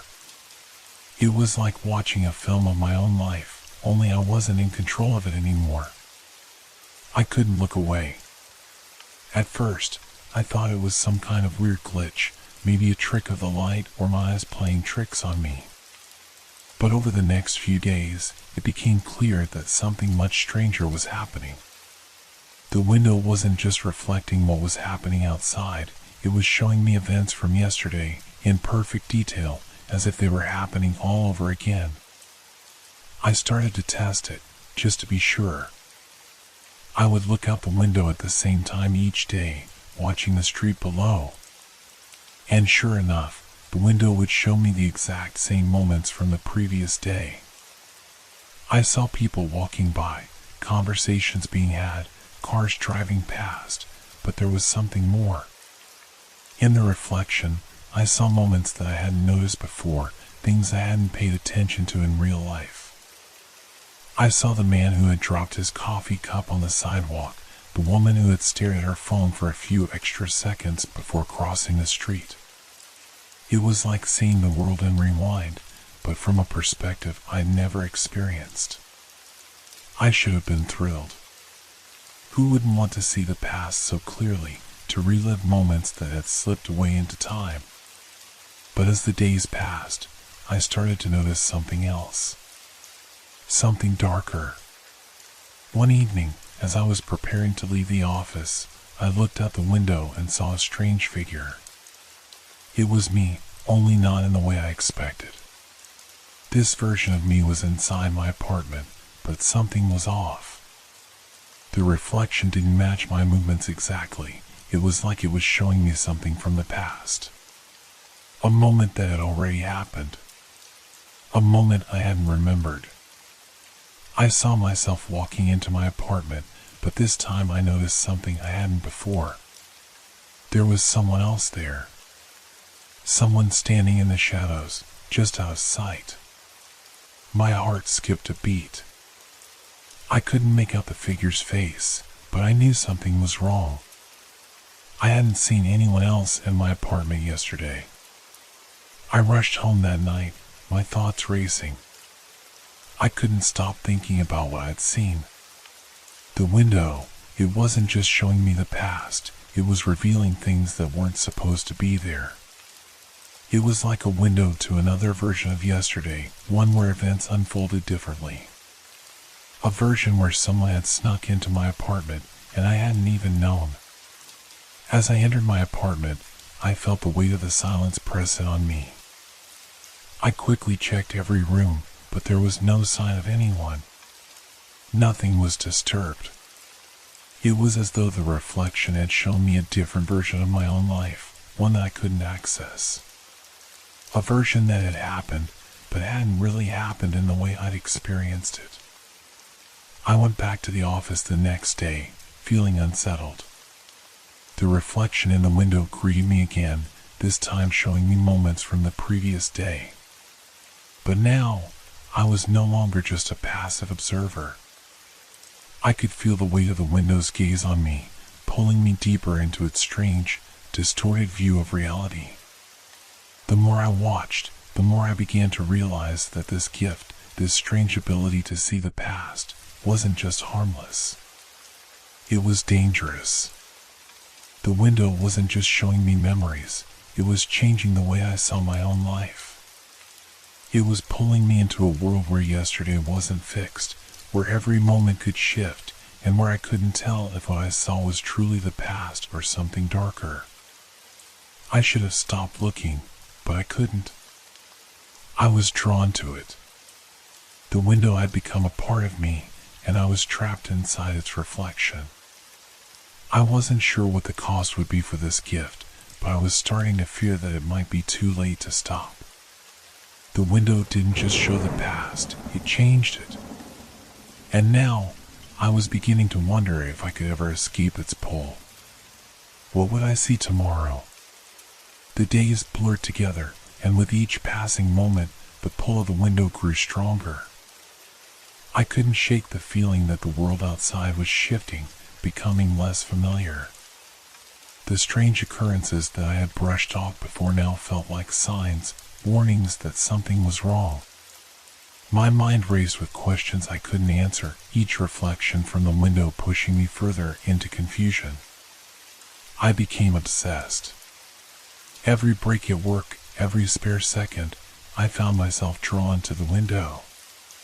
At first, it was just a curious fascination, a way to pass the time when I was too tired to focus on the numbers on my screen. But now, it felt like the window was beckoning me. It wasn't just reflecting the past, it was as if it was inviting me to step into it, to relive those moments as if I could change something. But the more I looked, the more I began to sense that I was losing control.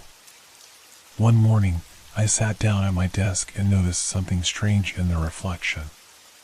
It wasn't just the usual replay of yesterday's events. It was something new, something I couldn't explain.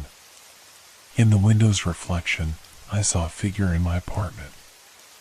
A shadowy form, indistinct and dark, standing by my bedroom door. I froze, my breath catching in my throat. I hadn't seen anything like this before. I turned to look at my empty office, trying to shake the creeping sense of unease that was flooding over me. I rushed home again, anxiety twisting my stomach. When I walked into my apartment, everything seemed normal. There was no one there. No intruders. No shadows lurking in the corners. But I couldn't escape the feeling that something was wrong. I started checking every room more thoroughly, moving through the spaces like a stranger in my own home. The silence felt heavy, oppressive, as though the walls themselves were watching me. And then it happened again. The next time I looked into the reflection, I saw the figure once more. Only now, the reflection didn't just show the shadow, it showed what had happened after.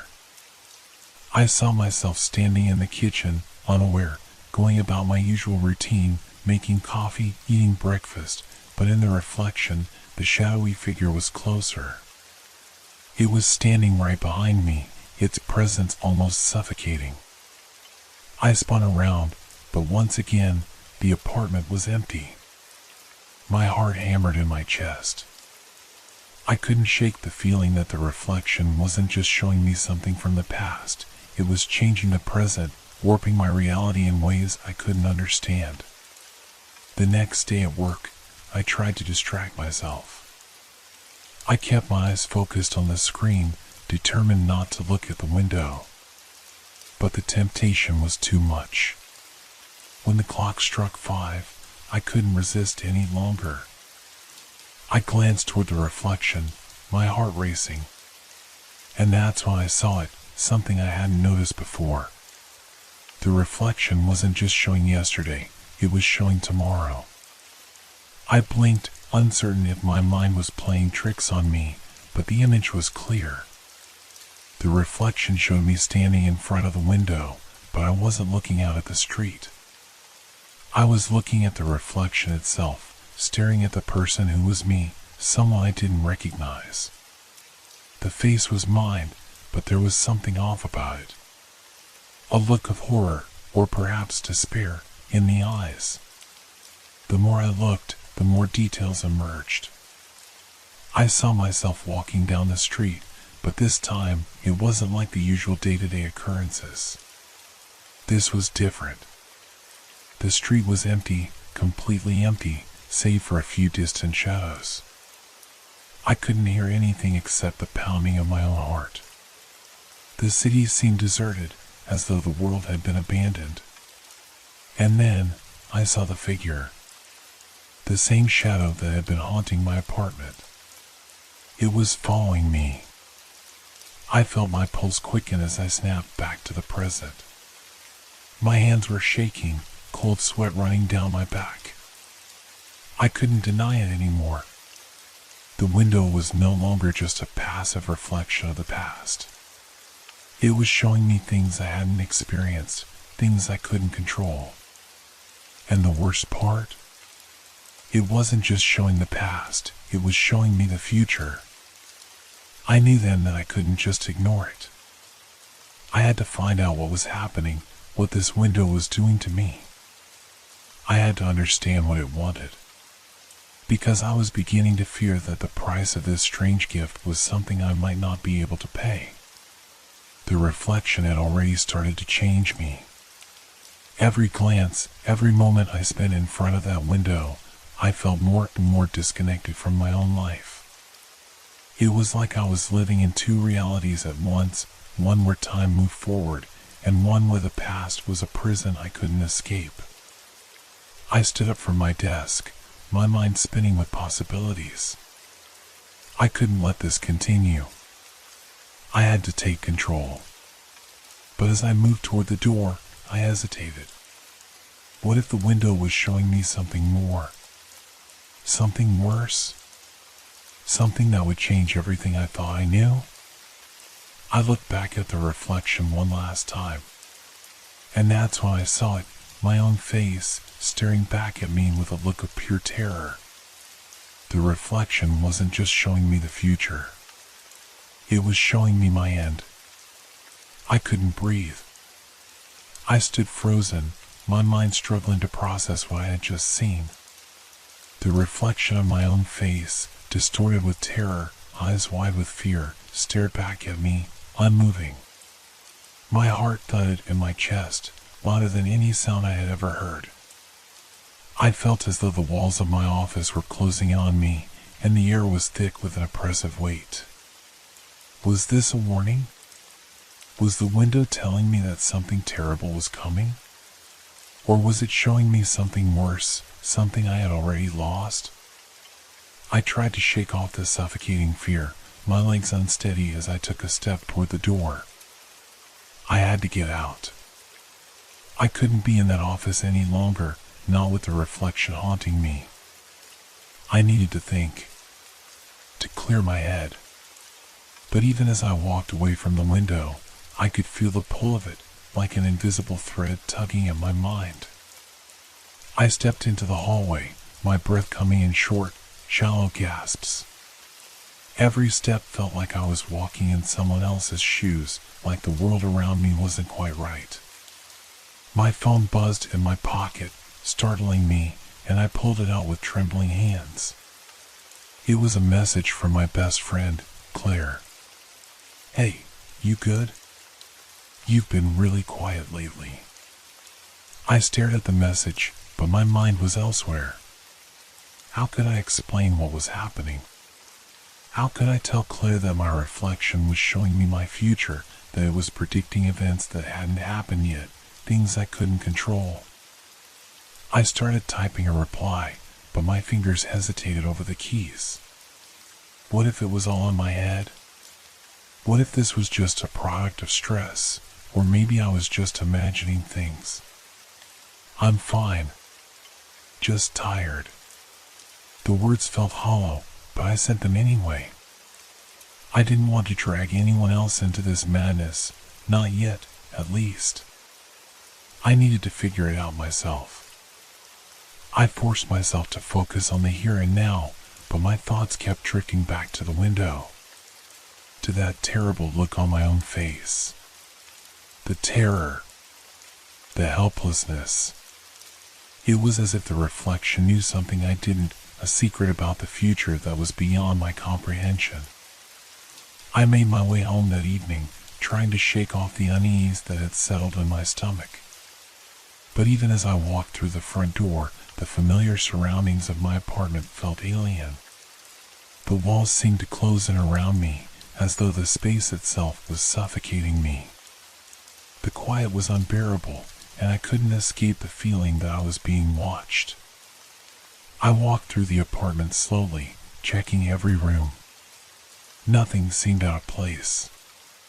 Everything was where it should be, but that didn't make me feel better. It only made me feel worse. I couldn't avoid the truth anymore. The window wasn't just reflecting the past or predicting the future, it was shaping it. It was like a thread pulling me along a path I couldn't escape. And every time I looked into it, I could feel myself being drawn deeper into its web. I forced myself to go to bed, but sleep didn't come. I lay in the dark, staring at the ceiling, listening to the silence of my apartment. My mind kept racing, spinning in circles as I tried to make sense of it all. And then, I heard it. A faint sound, something small, something subtle, like a tap against the window. I sat up, my body tensed, every nerve on edge. I couldn't be sure, but I knew I had heard something. I stood and made my way to the window, my hand shaking as I pulled back the curtain. The street outside was empty, as it had been when I came home. Nothing moved. No cars. No people. Just the stillness of the night. I let out a breath I hadn't realized I was holding, but something was wrong. The reflection in the window, it wasn't showing the street at all. It was showing me. The reflection was of me, standing in my apartment. But the details were wrong. The lighting was different. The colors were off.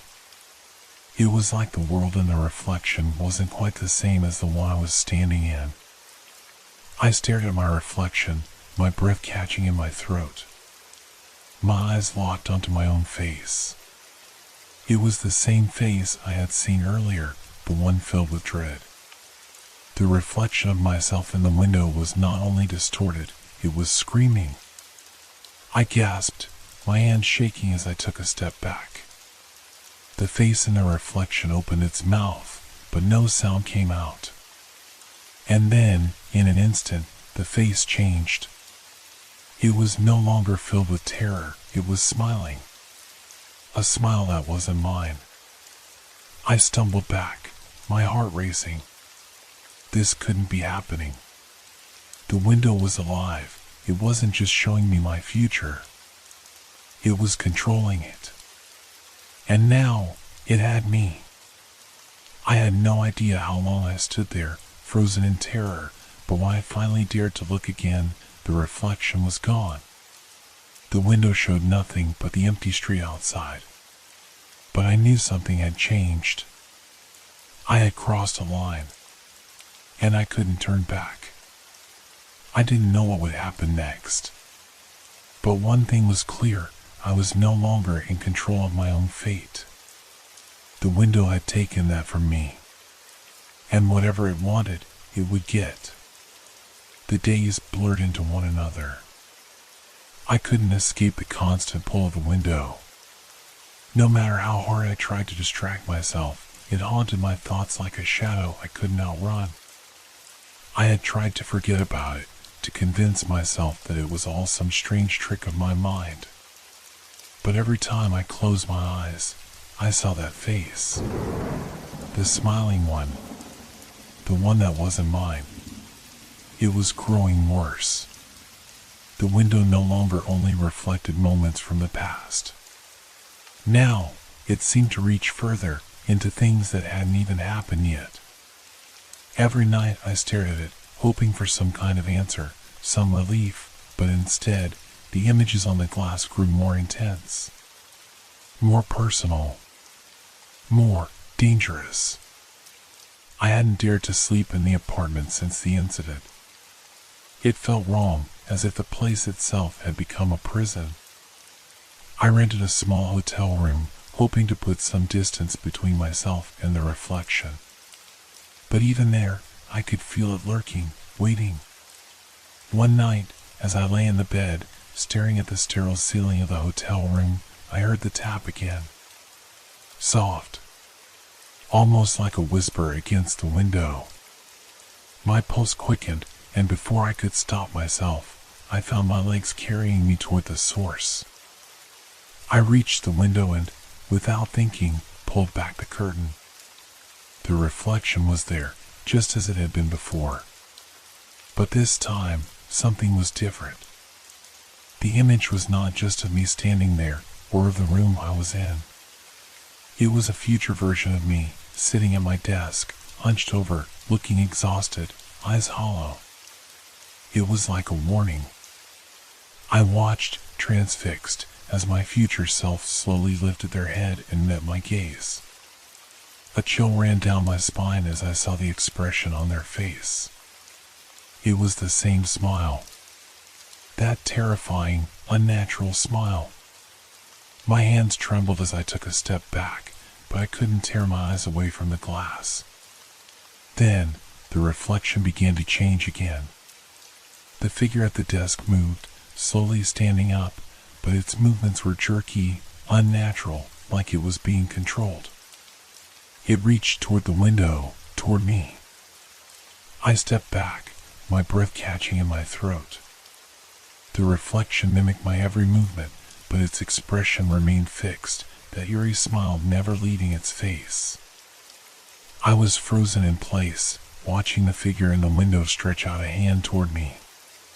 It felt like the glass between us had become thinner. The air around me felt charged, like a storm was about to break. And then, just as quickly as it had started, the reflection disappeared. I stumbled back, my legs weak, my mind racing. What was happening? What did it want from me? I couldn't stay here. I had to get out. I rushed to grab my things, my hands shaking uncontrollably as I tried to pack. Every instinct told me to leave, to run as far as I could. But I knew it wouldn't matter. The window had me. It would always find me, no matter where I went. I couldn't escape it. I couldn't escape myself. It was as if the reflection had taken root inside me, burrowing deep into my mind. The more I looked, the more it controlled me. The more I resisted, the stronger its hold became. I left the hotel room, walking out into the dark streets. My heart was pounding, but I didn't know where I was going anymore. All I could do was keep walking, away from everything that had once been familiar. I found myself at the edge of the city, standing on a bridge that overlooked the dark river below. I could hear the water rushing beneath me, the sound a stark contrast to the silence in my head. I leaned against the railing, closing my eyes, trying to shut out the noise of my own thoughts. But even with my eyes closed, I couldn't escape the image of the reflection. It was with me, in my mind, in my skin. That smile, that unnatural grin that seemed to mock me. And then I heard the whisper. It was faint at first, like a voice carried on the wind. But it grew louder, clearer, until it was right next to me. You can't run from me. You're already mine. I turned, my heart racing in my chest, but there was no one there. The streets were empty. The bridge was deserted. But I could feel it, the presence, pressing against me. It was in the air, in the shadows, in the very space around me. I wasn't alone. And I wasn't free. It was the window. The reflection. It had followed me here, somehow, twisting and warping my reality, bending it to its will. I stumbled away from the edge of the bridge, my mind spiraling out of control. The world around me was shifting. Nothing felt real anymore. Every street I turned down, every corner I rounded, felt like I was walking through a dream. Or a nightmare. I couldn't breathe. I couldn't think. All I could hear was the whisper, growing louder until it consumed me. You're mine, and you will never escape. I ran. I ran as fast as I could, my feet pounding against the pavement, my breath ragged in my chest. But no matter how fast I ran, the voice followed. No matter how far I went, the reflection was right behind me, in my mind, in my soul. And in the distance, through the fog of my panic, I could see it, the window. The window that started it all, the one that had shown me the past, the future, and now, my deepest fear. It was waiting. And I knew then that I had no choice but to face it. The window loomed before me, a silent sentinel in the distance, its presence more ominous than ever. I could feel its pull, like it was drawing me toward it, controlling my every step. I wanted to run, to escape, but my body refused to listen. The closer I got, the heavier my limbs felt, as though the weight of the past, the future, and everything in between was pressing down on me. I stood in front of it, my breath shallow, my heart hammering in my chest. The world around me had disappeared. There was only the glass, reflecting my weary face, but there was something more in its depths, a darkness, a presence that I couldn't understand. And then, like an inevitable force of nature, it happened. The reflection began to shift again. At first, it was just a faint blur. But soon, the image began to solidify. I saw myself, no, a version of me, standing in a dark room, my face pale and exhausted, staring at the same window. But something was wrong. This version of me was different, twisted. It moved like a puppet, jerky and unnatural. And its eyes, those hollow eyes, were locked onto me. I could feel it, the gaze of something that wasn't quite human, something that didn't belong. My body trembled as I realized the truth. This wasn't just a window to the past or the future. It was a window to another version of me. A version that had already succumbed to whatever had taken root in the reflection. It was the same smile. The same mocking expression. It was me, but it wasn't. It was a distorted echo, a shadow of my former self. The smile stretched wider, impossibly wide, and I could see the faintest flicker of something behind it. Something dark.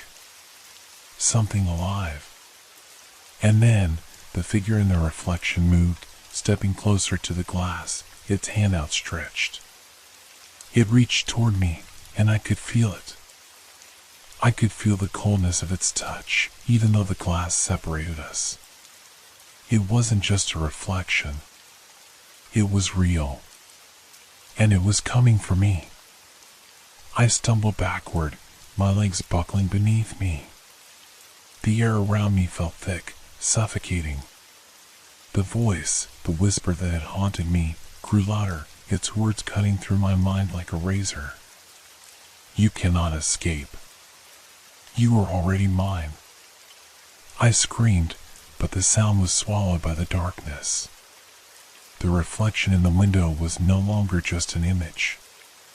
It had become a part of me.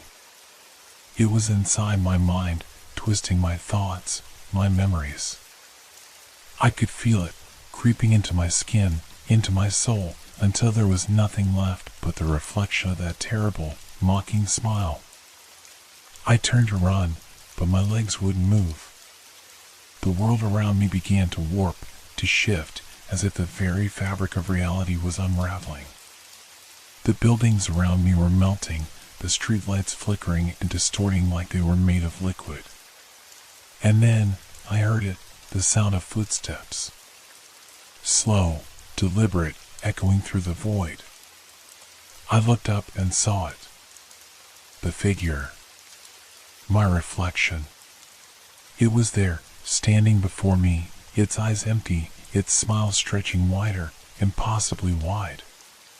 It was no longer just a reflection. It was flesh. It was real. And it was reaching for me. I felt my body convulsing, my mind slipping away, as I realized the horrible truth. The window hadn't just shown me the past or the future. It had shown me a path that led to my own destruction. And now, there was no escape. The reflection, the thing that had been waiting for me, stepped forward, its hand brushing against my cheek. It was cold, like ice, but its touch burned with an intensity that seared through me. I tried to pull away, but my body refused to move, as if the reflection had bound me in place, trapping me in this nightmare. You're mine now, it whispered. The voice was mine, but distorted, like it had been twisted into something monstrous. You were always mine. I couldn't breathe. I couldn't think. The reflection had consumed me. It had taken everything that I was, everything that I had been, and now there was nothing left but the dark, empty gaze of the thing before me. And then, as if everything had been building to this moment, the world shattered. The glass of the window splintered, the pieces falling away like sand through my fingers. And in the final, horrible moment of clarity, I understood. The window wasn't just showing me the past or the future. It was showing me all of it, all at once, folding in on itself. I had been trapped in a loop, a never-ending cycle, where my past, my present, and my future were all intertwined. The reflection had been there all along, waiting for me to realize that there was no distinction between the two of us. I wasn't the one looking through the window. I was the one inside it. And as the final shard of glass fell to the ground, I understood the cost of my curiosity, the price of my obsession. I was now part of the reflection, trapped forever in the glass. And the smile, that terrible, mocking smile, was mine. The window was no longer a window to yesterday. It was a window to forever.